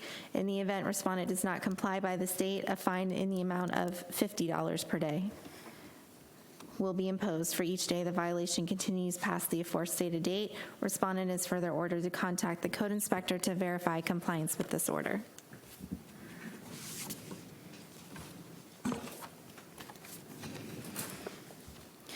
This is 23-170, 631 Cloudcroft Drive. My name is Taylor Sukup. I'm employed by the city of Deltona. This was 170, right? 170? 170. My name is Taylor Sukup. I'm employed by the city of Deltona as a code compliance officer. This will be case number DEL 170, the city of Deltona versus Daniel Dwight. The property address is 631 Cloudcroft Drive, Deltona, Florida 32738. The property ID number is 8130-421-30190. This is a violation of the City of Deltona Ordinance Section 18-3, adopting the latest edition of the Florida Building Code, R312.1.1, R312.1.2. Guards shall be provided for those portions of open-sided walking surfaces, including the stairs, ramps, and landings that are located more than 30 inches, measured vertically to the floor or grade below at any point within 24 inches, horizontally to the edge of the open side. Insect screening shall not be considered as a guard. Required guards must at open-sided walking surfaces, including stairs, porches, balconies, landings, shall not be less than 36 inches in height, as measured vertically above the adjacent walking surface or the line connecting the leading edges of the treads. The corrective action for said violation is to install guards to appropriate height, repair structure in accordance with the building code requirements, or remove the structure in its entirety. The statutory of this notice of hearing have been met by. The notice of hearing and notice of code violation were sent certified mail to the property owner address listed with the property appraiser's records. In addition, both notices were posted to the property at City Hall at least 10 days prior to the hearing. All the evidence in this case, including the photographs, have been marked as exhibits and submitted to the special magistrate clerk. I certify any and all photographs to be true and accurate portrayals of what I observed the day they were taken. This case was initiated proactively. A courtesy notice was left on the door February 2nd. Then a notice of violation was posted to the property on February 13th. And sent certified mail. As I posted a notice of hearing, I was able to finally make contact with the resident who explained that the homeowner's insurance sent an inspector out and was working on getting the violation into compliance. At this time, compliance has not been met. The city would like to request 30 days for the property to come into compliance or a fine of $50 a day to be imposed until such time that the property owner has notified the city of compliance. Okay, you say again the recommended fine? $50 a day. 50? Okay. And is this I'm sorry if I missed it. Did you say this is like a deck or is there a pool underneath that? So it was originally, back when it was built, it was permitted. There was a pool and a deck that were permitted together. Since then, the pool has been removed. Okay, and you said that to correct it, either remove the structure or the railings have to be higher, and obviously... They just have to be together for safety reasons. Okay, but they don't have to be raised higher? I don't believe so, no. I think the violation is just they have to be safe. Right, they have to be intact. Yep. Okay, all right. Thank you. I find that the Notices were properly given in this case, and I'm admitting the case file as Exhibit A. I find respondent in this case in violation of the city code as charged, and that respondent correct the violation before 4:00 p.m.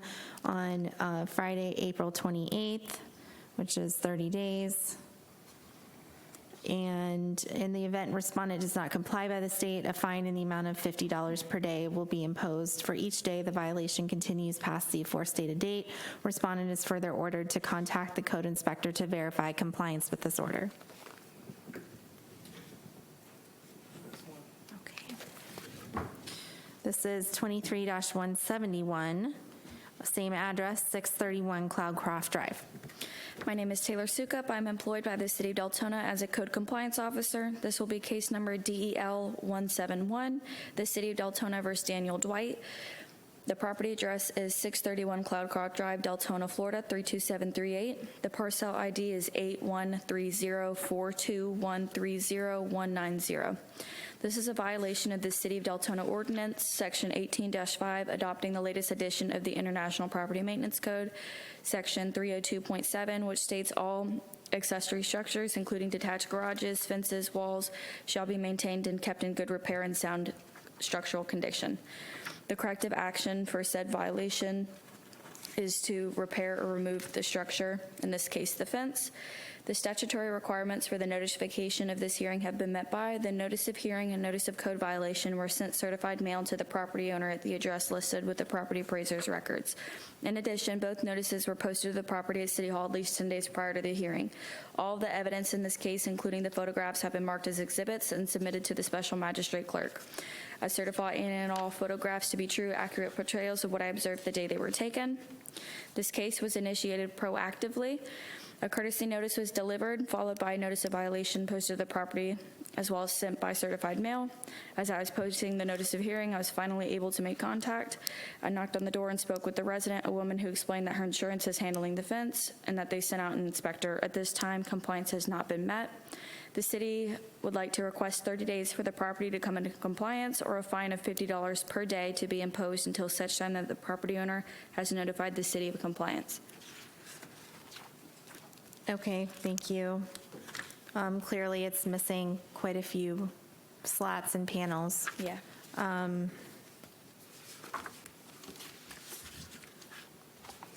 All right, I find that the notices were properly given in this case, and I'm admitting the case file as Exhibit A. I find respondent in this case in violation of the city code as charged, and that respondent corrected the violation before 4:00 p.m. on Friday, April 28th, 2023. In the event respondent does not comply by the state, a fine in the amount of $50 per day will be imposed for each day the violation continues past the aforestated date. Respondent is further ordered to contact the code inspector to verify compliance with this order. Thank you. Thank you.